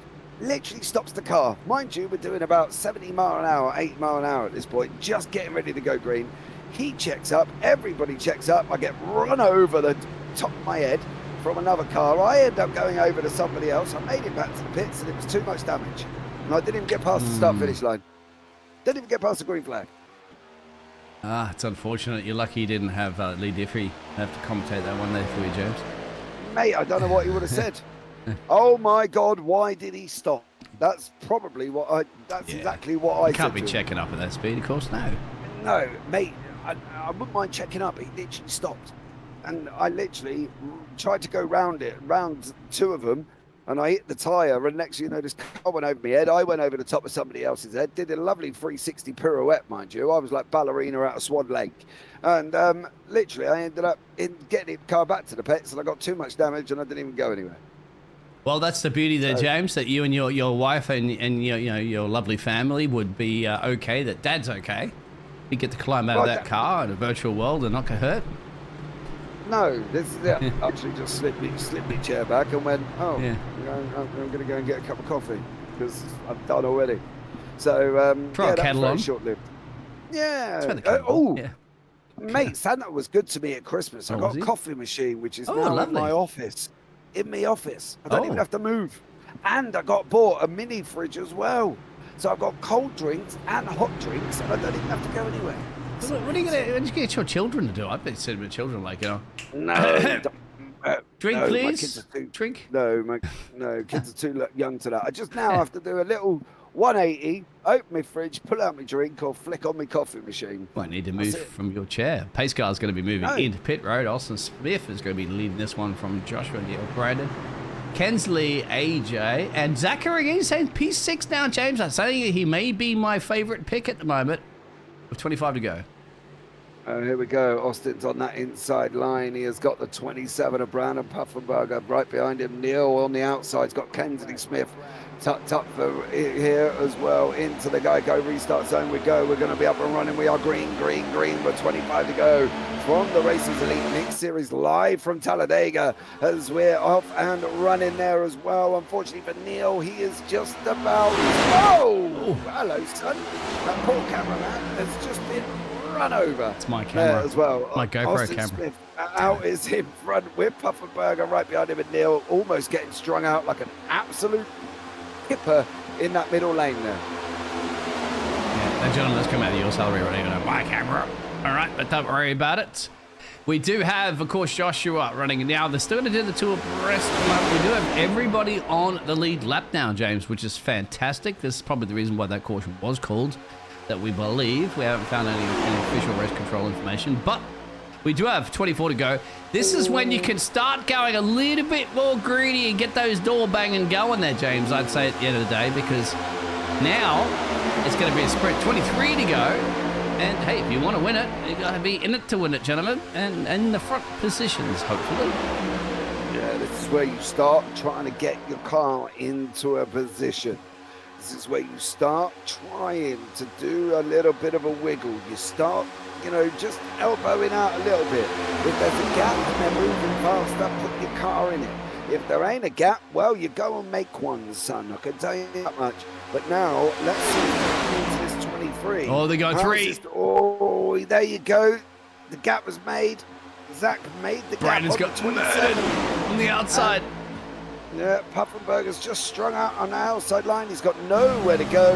He's going to have to try and come in at some point. Everybody's going through. San Filippo goes through at the back as well. And now, unfortunately for Brandon Puffenberger, he's at the back of the line, out on that outside line there as well. But Zach, I've got to be honest, Zach Luckett's looking strong. That's what I'm saying. I think he is. And that's a gamble that some of the drivers go. You go up high and you go, all right, who's going to follow me? Who is out on the outside as well, too, giving that a bit of speed. Puffenberger again saying, all right, I'm gonna give it. Remember up there next to the fence, you do get a bump draft from the fence as well, too, James. That's something that I learnt of recently, of casting, NASCAR. I didn't realize that you can actually get that nice little draft if you go up to that fence there, but you still need a push and shove from everybody else around you. Oh, Michael Smith needs help. He needs help. I can see why he made that move. He made that move to try and get to the front. There was nobody behind him. There's nobody behind him. Now he's got help on that outside line from the number 9 of Sherman Backler. Backler's now ducked out as well and decided enough's enough. Poor old Smith. He made the move, and I know why you made it, to try and get up to the front with your teammates of Neil and your boy of Austin there as well, but unfortunately he just pulled out and he had nowhere to go. Austin's pushing Neil along there, and unfortunately for Michael Smith, he's now just out of your picture on the right hand side, just about to see his nose. There he is.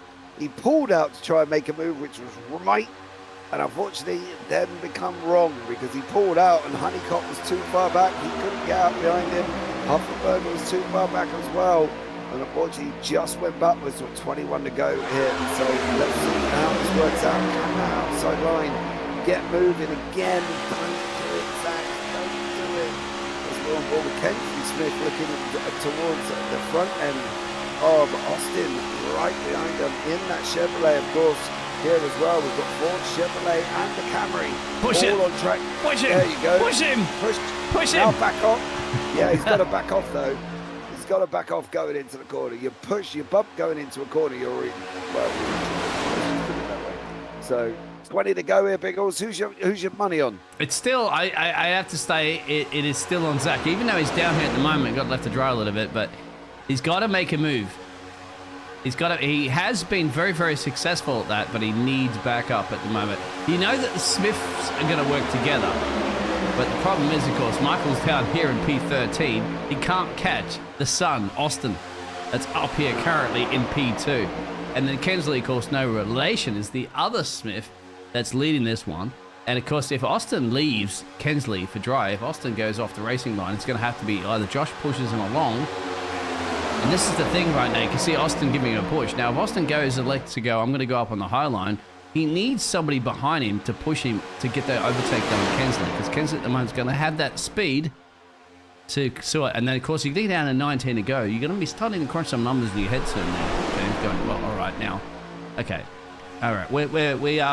We're all allies on this track currently at the moment. 4 abreast almost. We're all allies on this track currently at the moment until you get about 10 to go, and that's it. It all becomes mortal enemies until the checkered flag. Yeah, I'm not sure why Honeycott and Pufferberger went and did that. I cannot fathom that in my head. Smith's pulled up to that top line and he did it right. He's pulled up and he now's pushing along Lockett and also showing Backler. Now Backler's left. Now Smith's on his own again. Now he needs another push from Pufferberger to get him onto the back of San Filippo here as well. Filippo's now on the outside line. The outside line needs to stop disintegrating. They're almost, it's almost like candy floss. They're starting going. He needs help, but the outside line have got to work together. They are literally going, making themselves whole, and then just falling apart because they're swapping around and trying to jiggle.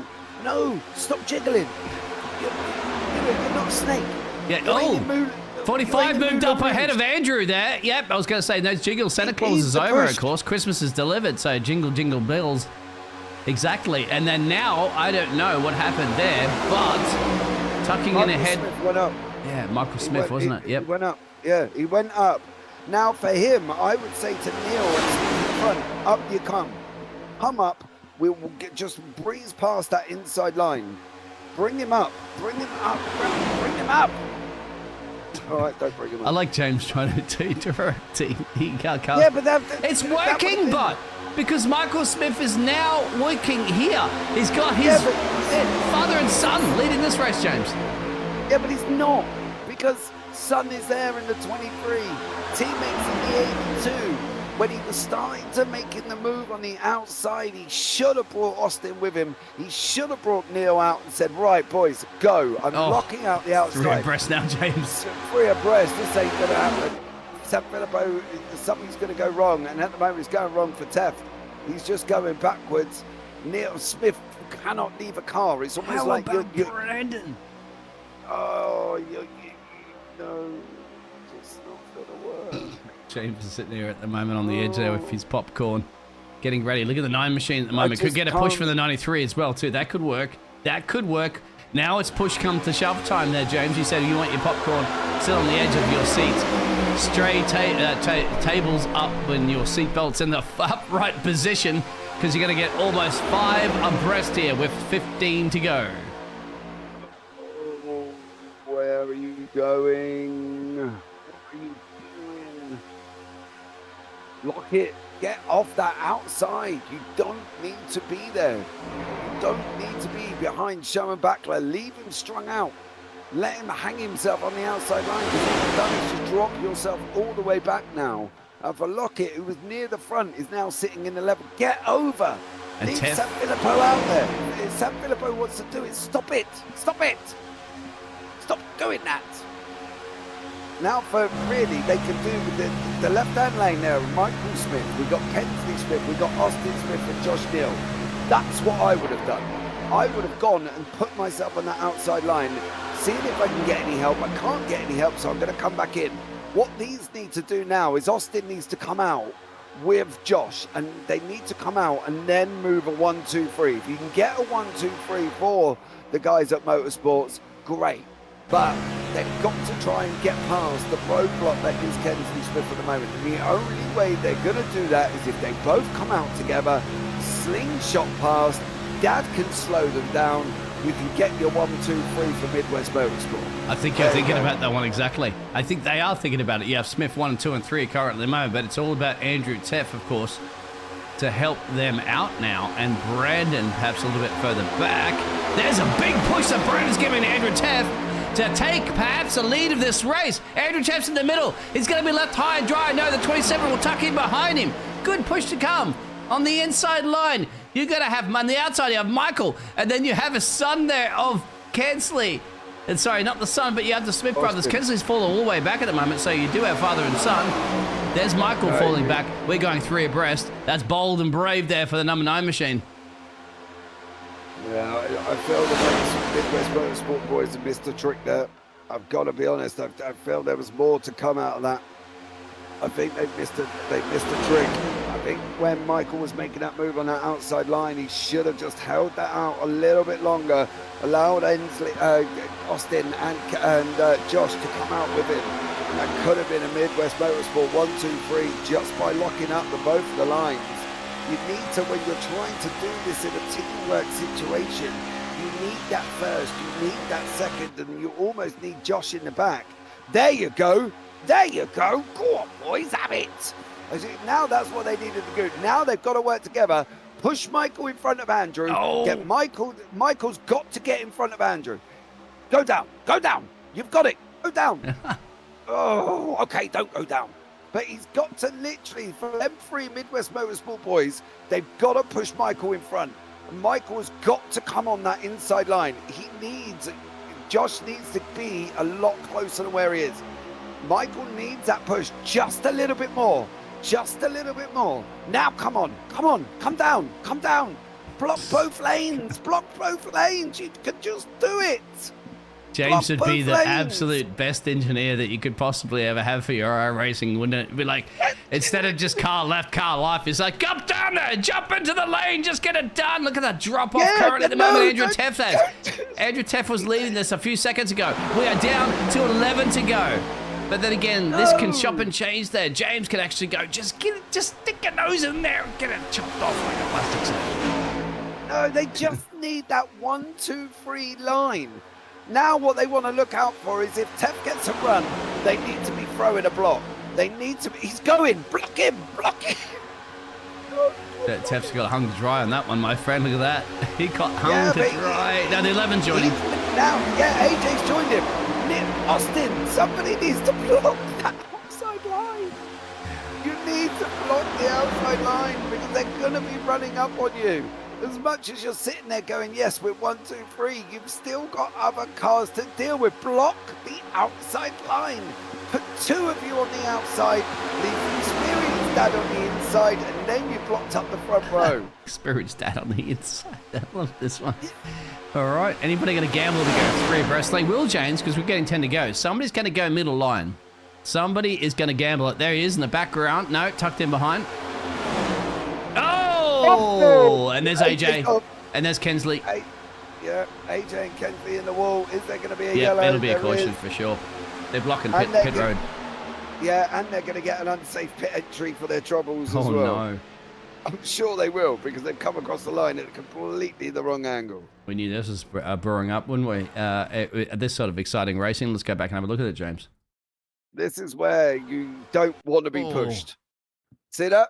Yeah, we'll go back for a little bit. Sherman Backler just knit the inside of him. And here, from there, look, watch Sherman Backler in that 9 car. He's going to drop off to the inside, and he's just going to catch AJ's back end. He's going to catch his back left, which then makes the car go to the left-hand side because he's dug in the left. There you go. And he's just got in. Boom. Smith's just a passenger. Doesn't even know he's coming. And just like that, that's going to really change things around. Now, do you think everybody will go to pit road, James, with 9 to go? For sure, right? You're going to get some fresh boots. No? I would say so. They last boxed on lap 49. I wouldn't. Really? You can't. You'll get left hung for dry if you don't have fresh boots. Yeah, but you can't jeopardize track position this late on. Yeah, Not with the free midway. No, you can't. You can't. Oh, I've seen it before. All right. Yeah, I'm saying. I can guarantee you. Well, Michael Smith at the moment has to make the call. He's not going to. There's a dummy in the background. Somebody is. Yeah, Josh Neal. Yeah, no. Andrew. Andrew's gone in. Brandon's gone in. So he's got a pack to join him. This is going to be interesting, James. Wrong. I called this one the other day when somebody went in with about 10 to go, and they sliced through that field like butter. Put me on Michael Smith. I'm going to pull Michael Smith into the booth. Michael, good evening, sir. Can you hear me? I can hear you. Right, I've got a strategy for you. You're going to go 1, 2, 3 for Midwest Motorsports. If you have you on the inside, Austin and Josh on the outside, blocking up the 2 lanes, Dad, you can hold up that inside line. You can come over in formation. Josh can throw the block up on the outside if anybody tries to go 3 wide. Jobs are good for Midwest Motorsport. What do you reckon? Yeah, right? Sounds like a plan. All right, Coach James. All right, Hey, he's calling up. He's got the playmaking board right now. There he's just going. You go here. You go here. Yep. I'm like a football coach to a Sunday afternoon league team now, I am, mate. Just pick yourself there. Look, to be fair, that's what I would do, right? What are you guys going to do? You want the 1, 2, 3. You can get the 1, 2, 3 here as well. You've got to play it smart, though, haven't you? I do. So what's the plan? Definitely do. Just gonna try and hold it straight. Dad, you're not doing me any favours here. I can tell you that much. No. You should probably pull Austin Smith in here as well, too, so that we can have father and son conversation. Father and son, keeping it very tight to their chest here as well. Yes. Well, let's see how they get on, guys, as well. I'll put you back down in the booth there. Michael, all right. Pass on that tactics, mate, and I've got you covered, all right? If it don't work, then you can come and blame me. All right. Sounds good. Yep, bye. Oh, bless it. Michael, do you know what you remind me of now? I don't know if that's the first time he's spoken to anybody in the booth, but he seemed like a little bit of a rabbit in headlights, didn't he? Deer in headlights or rabbit in headlights. You run that one, isn't it? Yeah. Either way. But well, he is in. I think that's what they need to do. He's in Wisconsin, my friend. There's probably more deer in the headlights there as well, too. But he's got the headlights. Yeah. And you got to remember there's truth in that. And we also got a little bit of message calls from Zachary out there, which I picked there. But Zach has said he's got no teammates. Zach's like, got no teammates. Zach. It's like when you're picking your team, isn't it? And they're going, okay, you pick. All right, Zach, you have us up in the booth. Okay, we are your teammates here this evening for the 93 machine. You can get it done. What you say, Zach? Unfortunately. All by myself. God, the New Year's Eve songs are coming early and thick and fast, aren't they, right now, to celebrate the 2023? Wanna be all by myself. All right, James, don't give up your day job. Good job, because I do this for a day job, so let's hope we don't. Right, Midwest Motorsport have got this wrapped up, right? What I would do, and this is my philosophy, Austin holds up the outside line. Dad goes up onto the outside. See, Zach's even laughing. And Josh runs the inside line. That's what I would do, because then they got that second car in that position to throw out the third lane if they need to. So, they've got to be a little bit careful. Sorry, Zach, for, deafening your eardrums if you are listening to the broadcast at the same time as I'm singing. I do apologise. But I have had quite a lot of coffee, and it is nearly 4 a.m. So, give me a little bit of a break. But you're almost at 23. Mate, I've got to get up in about another hour and 20 minutes to take my son out on his paper round. Oh, Paperboy. Right. Well, yeah. What's going to be the news here this evening for the Racers Elite Mixed Series Round 9? Headlines. Midwest Motorsport. Who wins? 1, 2, 3. Right. Okay. All right, so instead of the commentator's curse, it will be Midwest Motorsport listens to commentator, comes home with winning strat. There you go. That's what I think. Hot off the printing press, maybe. 7 to go, James.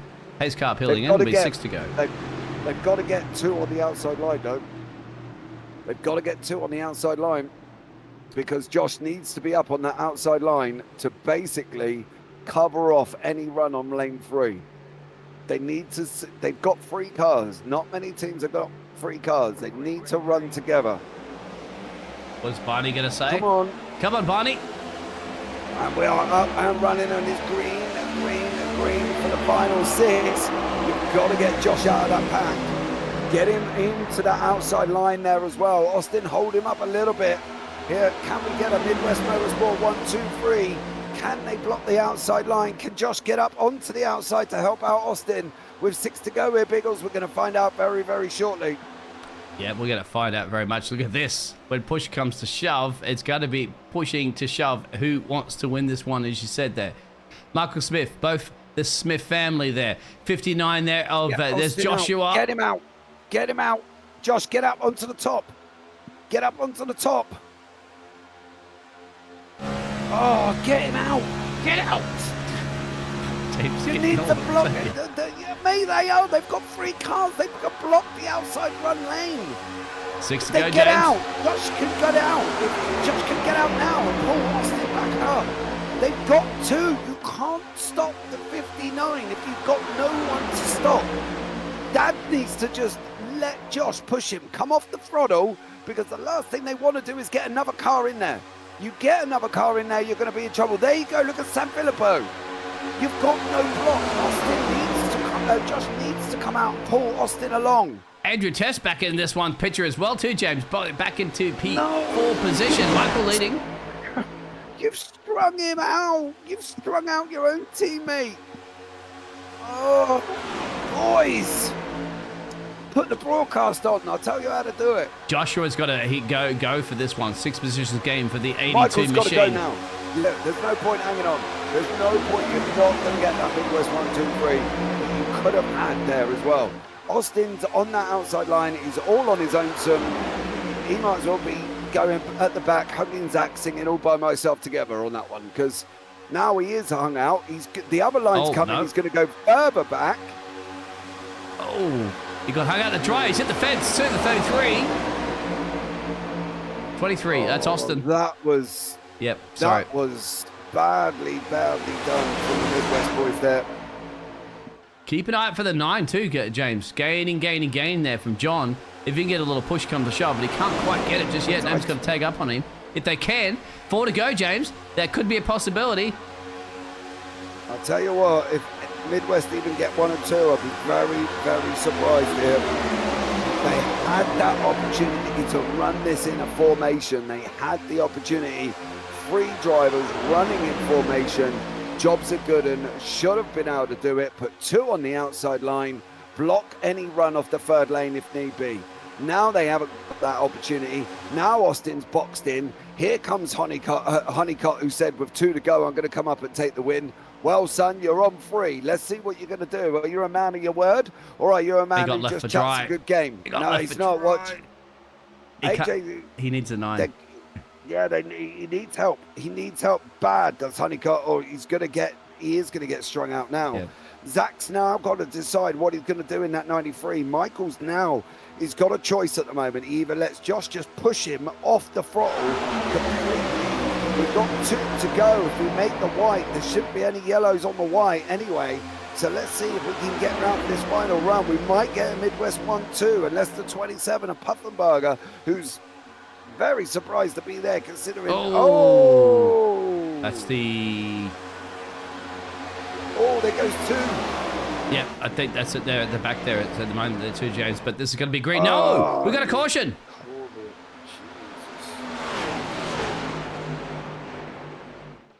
So rack 'em, stack 'em, and pack 'em. Because now, James, it's up to if Michael goes in, not just yet, but they may all jump down to pit road. They're going to start the, there's Barney. There is no way any single one of these cars are going in that pit lane in front. You'll be surprised, my friend. Nope. Not a hope. So what was this with Truth, right? Or was that ahead? Truth comes down. I think he comes down on Neil with the first one, but there's also somebody off in front of this, I think Truth might have been doing. Yeah, so there's the first contact. Again, there was gaps there. If you go forward 2 cars to Show and Backler, I think it was. One more. Who was it? Show and Backler, I think it was. Also comes down on the inside. There you go. Right. So he comes across with San Filippo, and Filippo, unfortunately, both of them end up spinning off there. But yeah, I'm. Where are the middle? Oh, Austin's down in 7. Yeah, Austin's down Corey, 7. Don't, Corey, don't. As much as I would love to say that right about now, they missed a trick earlier. They missed a trick. They could have been wrapping up this 1, 2, 3. He's gonna head down. I'm saying, James. He's going pit road. He's going pit road. Now Joshua stayed out. Well. AJ's gone in. There's going to be a few gaggle of cars going in there. Michael Smith's gone in. Why would you give up position? Well, James, because the tires are going to be like, you know, that new car smell. They're going to be so grippy. No. They will. Yeah, they might be, but you're giving up track position. I don't know, Fred, you know, that's the most important contact in, and I've seen it before. I've seen people win races from the back of the field there with 3 to go at least. We shall see, James. We shall see, because Austin's going to come back out there. You can see on your track map on the right-hand side underneath that fantastic JP Broadcasting logo. That's right. There's a J, there's a P, and there's a B in that logo. All in one. Ooh. Looks like a figure 8. It does. Looks like a microphone. And a microphone, yeah. Well, Joshua and Neil will lead this one from Brandon. But you remember, this is going to hurt Joshua, mate. It's going to hurt. I mean, these two on the top, they boxed on lap 49. Corey's come back and said they must needed fuel, which is fair play if they did. But yeah, anything less than 6 laps. Might have been in big trouble then if we went green all the way then. Yeah, well, I don't. Yeah, if they needed fuel this late on, I'll be very surprised we've got. But no, I think this is going to be a hard one for these Midwest boys at the back. But Michael and Austin, they've got to, well, I don't know, throw out an attachment anchor onto the forward of Neil and get pulled in. I don't really know what else they're going to do. We're going to have 3 go now, coming around this final turn 3 before we go on to this tri-oval. We've got a Midwest up front. In goes the pace car. The only time it runs into the pit lane properly.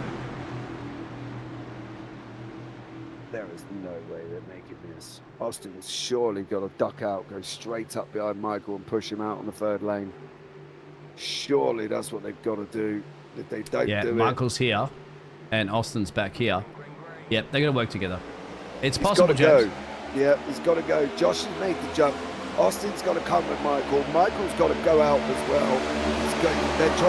Josh has come out to try and pull that top lane along where he knows the other 2 boys are.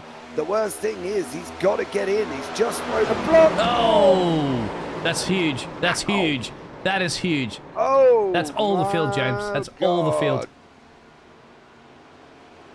Wow. And cautions breed cautions. And now, I'm growling. What do you? James is growling. And now, what do you do?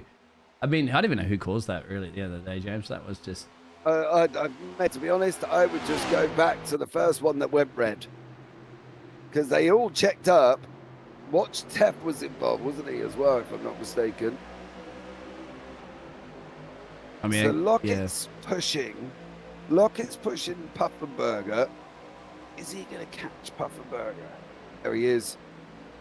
Puffenberger. And the 27 comes back down. Yeah, that was the 27. Yeah. And that was it after that. Boom, boom. AJ took evasive action. He went out onto the inside there, the number 11. Yeah, you're right. Him, Sanfilippo, and Neil, the only ones that unlock it that made it through that. Everybody else just went straight in. But Puffenberger, you got to make a choice. He come out, then went to come back, and then they got linked together.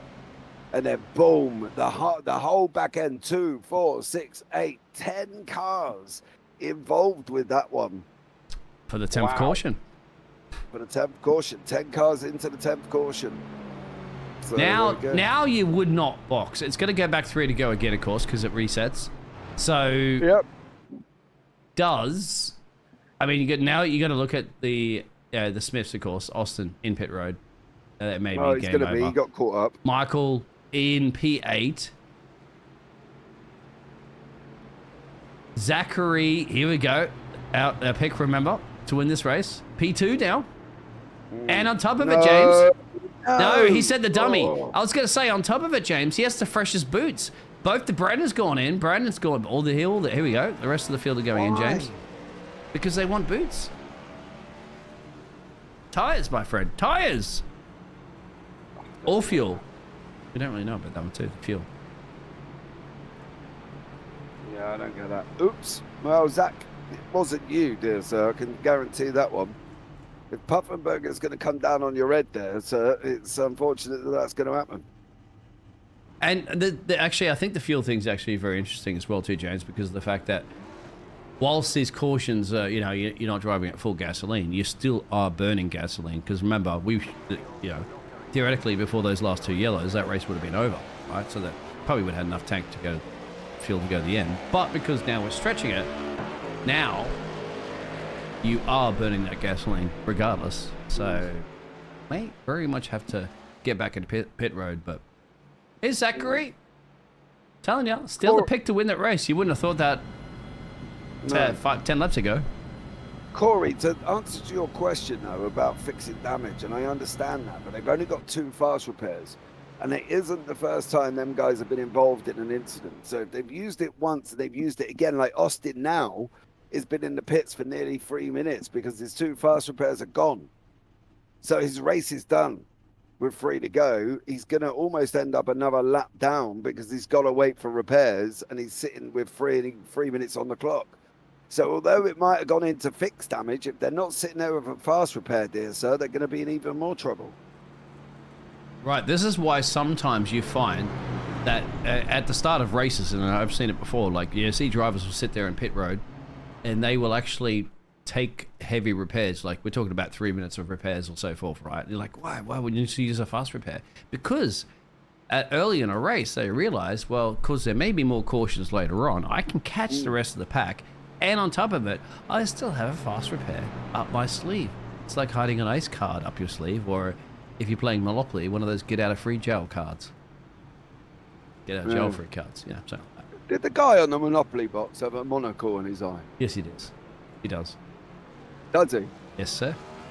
All right, Google it. I bet you he doesn't. Oh, he might not actually. Could be wrong. No, dude. I remember him having a monocle. This is where I was talking to somebody the other day about the Mandela effect. And I remember him having a monocle. All the boxings that I've got as a kid, he had a monocle on. And now, but the British version was a little different, I believe, too, than the US version. I was in the shop the other day, and he didn't have a monocle. Yeah, but it depends. My parents have an old school one of those that, like, you know, ask your parents if he's got a monocle on it. Well, I'd have to check, actually. Yeah, I mean. Yeah, because if he has. She got the proper old British. We only had the British one back in Australia back in the day, because the US one has like, there's your wave by. That goes around the lucky dog for the 13. Yep. Austin Smith. Austin. But yeah, I mean, because you got Boardwalk and stuff like that, right? For the US one, and you wanted to the British one, Lane, you have Park Lane and Mayfair. Park right? Lane and Mayfair. Yeah, exactly. Yeah, you should find out if the original Monopoly had a monocle, because I remember it as having a monocle. You know what I mean? There you have it. That's one for the chat. So now Joshua and Zach will be leading this one from Brandon and AJ. I think that AJ's been to wars a few times. I have to say, the 11 machine's still looking strong, James. Anyone in the top 6 can win this race with 3 to go, for sure. Don't forget what Brandon said, though. 2 to go, I'm going to come through and take it all. So Brandon in the number 13. Are you going to do it, Brandon? No, next one back. The other Brandon. Oh, there's 2. that one. Yeah. He said he's going to have 2 to go, and then he's going to come in. He's going to go and take it. So let's see what happens. Austin Smith is still... Yeah, he's catching him up. Still, he should catch him. No I think the pace car's going to be peeled in now. Still a lap down. Yep. Still a lap down. you're correct. So here we go. We're going to be 3 to go. Josh Neal out in front. Zach Lockett in second. Come on, Barney. We're we're going to get longer than the start-finish line now. That would be great. Right, here we go for the final three. Green, green, green once more. Niels, yeah, he's made a jump there as well, but AJ's pushing along Zach. And now Josh needs help. Two can go quicker than one when you're linking up together. Oh, AJ, get in behind him. Get in behind him. Get in behind him. There you go. Now you just need to push him along. San Filippo, Josh is throwing blocks all over the place at the moment. You can't block a whole track. It doesn't work. San Filippo's going to go through. 93. Oh, he's just got a bump there from Zach Lockett. Now it's going to be Brandon, San Filippo and Lockett on the front. It's gone from the outside, James. It's got exit speed brilliantly. Because the tyres are going to the high side. I told you about the tyres, James. You don't believe how much power you get with that. You can trust in grip, trust in tyres. Zachary at the moment is going to get a push from AJ. AJ's got the best tyres. AJ has the best tyres. Final lap. Final lap we go. Lockett's on that inside line. You'll see Pufferberger trying to make a move on the outside in that 27. He's got Kensley Smith right behind him as well. They're going to try and go 3 abreast. Don't forget. Oh, that's defensive. He's lost it. No. He's lost it. Lockett's lost his Lockett. Oh, AJ's off. They're off as well. Off. It's going to go to White Brandon. Flag. No, white flag. Here we go. Is Pufferberger going to come through and hold this one, or is Kensley Smith on that outside line going to do it? Here we go now, coming round the final bit. It's going to be the run to the line. It's going to be the run to the line. There isn't going to be a run. It's going to be Pufferberger, I think. I don't think Neil's going to get there. Pufferberger, Schoenbachler. Then Smith as they're over the line. They're wrecking over the line as well. But it is Pufferberger, Schoenbachler, and Kensley Smith there as well. Oh, what an ending. Unlikely winner. Brandon Pufferberger there, absolutely stellar job. Control the lines, Josh. I was saying that about 15 minutes ago, Corey. If you go back in the broadcast, I was telling Midwest exactly what to do. And neither, there goes that Lockett. There goes AJ with help from San Filippo. They're just it's like Moses parting of the sea here, isn't it? Andrew Teff there as well. Oh, where we gone? Oh, I don't know. Hold on. I'm looking at. Now this is the ending. If you watch the 3 behind, I think they come over the line collectively backwards. So, cheers, Zach. You did come down on him. Just saying. Yeah, where is Zach? Oh, they have Zach there before. That was before that. Yes, exactly. Yeah. If I try to find where Zach is, where is he? Oh, he's already gone. Yeah. Go back. All right. Rewinding. So it's the only way to, unfortunately, you know, the software is not absolute best when it comes to oval racing. Play. Here we go. Watch Lockett now. He throws the block up on the outside, which he's well entitled to do because he can see the run coming. He knows it's coming. He can see Pufferberger getting a big old puff on his Pufferberger, and he's coming now like an absolute choo-choo stream train. Puff and I puff. There's the block. Pufferberger then catches him. Yeah. And then. That's interesting, isn't it? The problem is because Zach didn't have quite the massive amount of overspeed as Pufferberger did. Yeah. Now watch as it come over. Let this finish off here. You see people battling out. I think it's Neil and a couple of others go over the line, literally crammed together. But Pufferberger's got the run, and as Smith's on the outside, he's got an opportunity to go and take this if he can. Schoenbachler then comes in the number 9 and starts really trying to cram up to Pufferberger. The 3 behind, Smith's thrown the block on Neil. Neil's then got nowhere to go because then he ends up making contact with Honeycott. And then Honeycott comes across the front of him. And then you've got 3 cars behind. Here we go. The 13, the 28, the 59, all coming over the line together. And then comes Michael and Austin Smith through as well. So these 3 didn't do themselves any favors. But there we go. All right, let's bring you up the final results here of this one. And it is Brandon Pufferberger takes the victory with John Schoenbachler in second, Kensley Smith in third. Michael Brooks in 4th with Michael Smith in 5th. I still think the Midwest boys missed the trick. Brandon Honeycutt in 6th, Josh Neal in 7th, Truth Hoke in 8th, Brandon Sanfilippo in 9th, Andrew Teff 10th, AJ Colfin in 11th, Zach Lockett in 12th, Austin Smith in 13th, and Braxton Barrett in 14th place there as well. We've got Pufferberger waiting. I'm going to pull in somebody into the booth here as well. I want to have a chat with the man who finished in the end down in 13th, Austin Smith. Austin, welcome in. How are you? I'm doing well. Well, could be better, but how are you guys? Austin, do you know what? If you watch the broadcast back, I will say I'll just apologize now. All right. No hard feelings. Okay. Okay. All right. We'll leave it at that, huh? Yeah. Well, I spoke to Dad earlier on, and I gave Dad a strategy. And I said, Dad, what you need to do is you have the inside, Austin has the outside, and then Josh can play and come up onto that outside line. If he gets on the outside line, he can block any run out 3 wide, right? So Josh can just come straight out. It didn't work out like that. Did Dad not pass on me strategy? No, I don't think he did. He kept that one to himself, apparently. Well, then you need to go and sack him. Sack your dad. All right. Sack him. No, but do you not think? Do you think though overall you guys missed a trick? You had the 1, 2, 3. You could have held all 3 lanes. Do you think you missed the boat? Yeah, probably missed it a little bit. I think what screwed us was that that last caution that came out. Because Dad was going to have enough fuel to make it, and then as soon as that caution came out, he wasn't going to have enough fuel, so he had to pit. And then we were just in the thick of it after that. So I would have pushed him to the win, though. I would have done that for him. Well, I fully agree, and I tell you what, I don't know. I think you guys had it today. I think there was definitely a 1, 2, 3 on the cards, Austin as well. But great racing overall. Obviously, you know, I would say you're happy with where you finished. Did you use your 2 fast repairs early on? Is that why your last pit stop was like 4.5 minutes? No, actually, I just the car was meatballed, so I couldn't even turn the wheel. I couldn't do anything, so I actually had to tow, and then the tow took 4 minutes, so it ended up putting me a couple laps down. So super unfortunate.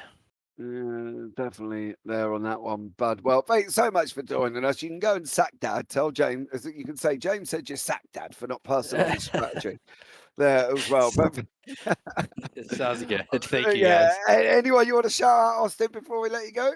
Yeah, just shout out to the Midwest Motorsports team, always working together, and you guys for the broadcast. I'm sure it's a very entertaining show. I can't wait to go back and watch. And Andrew and all Racers Elite for setting up all these fun Saturday races. Oh, man. Well, you have a good one, buddy, and I'll catch up with you soon. Take care. All right. See you guys. Bye. Right, next up in the booth, we're going to have a chat with your winner. Some might say he got lucky. Others might say he drove well. But let's see what Brandon Buffenberger thinks about his race today. Brandon, welcome in there, sir. How are you? Not too bad. How are you guys? I'm wonderful, dear sir. I am wonderful. So what do we think? Did you get lucky, or did you plan to be where you was at the end? I think I got a little lucky tonight, honestly. I want to be up front a little more than what I was tonight, but I just got that massive run off of 2, and by the time he blocked, I couldn't really not turn him coming down the back, coming to the checker flag. So I think that's what we said, unfortunately, because you did get that massive run. As soon as that come out, it kind of, although he did block, and that's great, but you kind of had too much overspeed. You didn't kind of had nowhere to go when he did come out, which, you know, for his sake, unfortunately, led to how it led, and Zach ended up going round there. But, you know, did you think that block kind of could have come earlier to maybe give you a chance to slow yourself down so you didn't make the contact you did? I don't think. I mean, it doesn't really matter when you throw a block with a run that big. You're not going to block it. It's just going to cause a wreck. We got lucky. It was only a single car tonight, but usually, I mean, you see the NASCAR guys in real life. They throw a late block like that. It's just going to destroy the field. So I mean, it doesn't really matter when you're going to throw the block. It's going to cause a wreck one way or another. Yeah, I mean, at the end of the day as well, we did see a 10-car incident. You know what I mean? Where there was 10 cars involved. Funny enough, on caution number 10 as well here this evening. But overall, from your point of view, from your perspective, would you look back at this race and think, okay, it wasn't perfect. I got the luck. I took the win, but this is what I can do better. Are you always analyzing what you can do better? Yeah. I mean, not so much on plate tracks because it's kind of hard to, I don't know, like predict what's going to happen when, but like when it comes to short tracks, road courses, mile and a halves, I always look back. I usually rewatch the broadcast of whoever broadcasts that race, and I look back, see where guys were beating me or where I was beating other guys, see where I can improve, like for the next time we come back to like Texas or Talladega or something like that. Mm. Well, awesome stuff, Brandon. You took the win tonight. Congratulations to you. Anyone you want to shout out before we let you go? Just Andrew and the guys for coming out and putting this on. You guys for broadcasting. It was a lot of fun tonight. That's about it. Awesome stuff. Well, Brandon, you take care. Have a great new year, buddy. And we'll look forward to maybe having a chat with you in 2024. All right, you guys do the same. Take care. Well, there you go, Biggles. Brandon Pappenbarger, who took the victory here this evening as well. Overall, you know, it was Dega. That's pretty much all we can say. It was, and look at that. It's Talladega, isn't it? It's so much fun.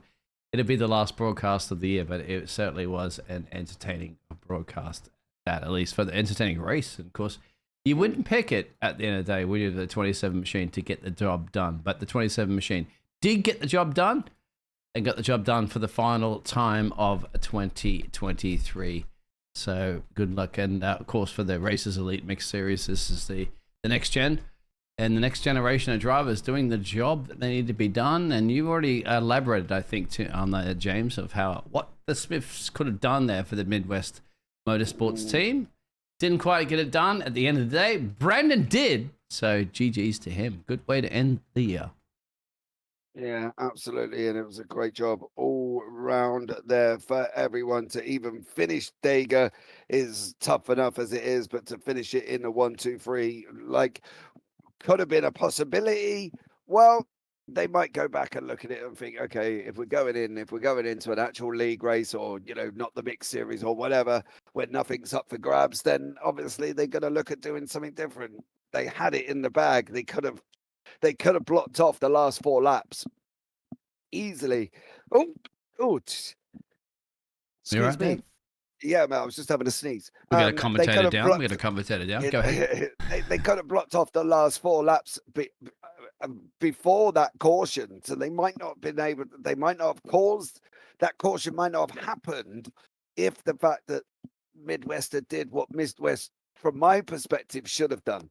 But look, we could be here all day arguing about this and having a conversation, guys. But that's going to bring it to the end of the last broadcast of 2023. We must say thank you so much to everybody who supported us over this fine last year. It's been an absolute roller coaster here on JBB. But for now, guys, from myself, I've been James Parfitt, up in the booth with Dean Biggles.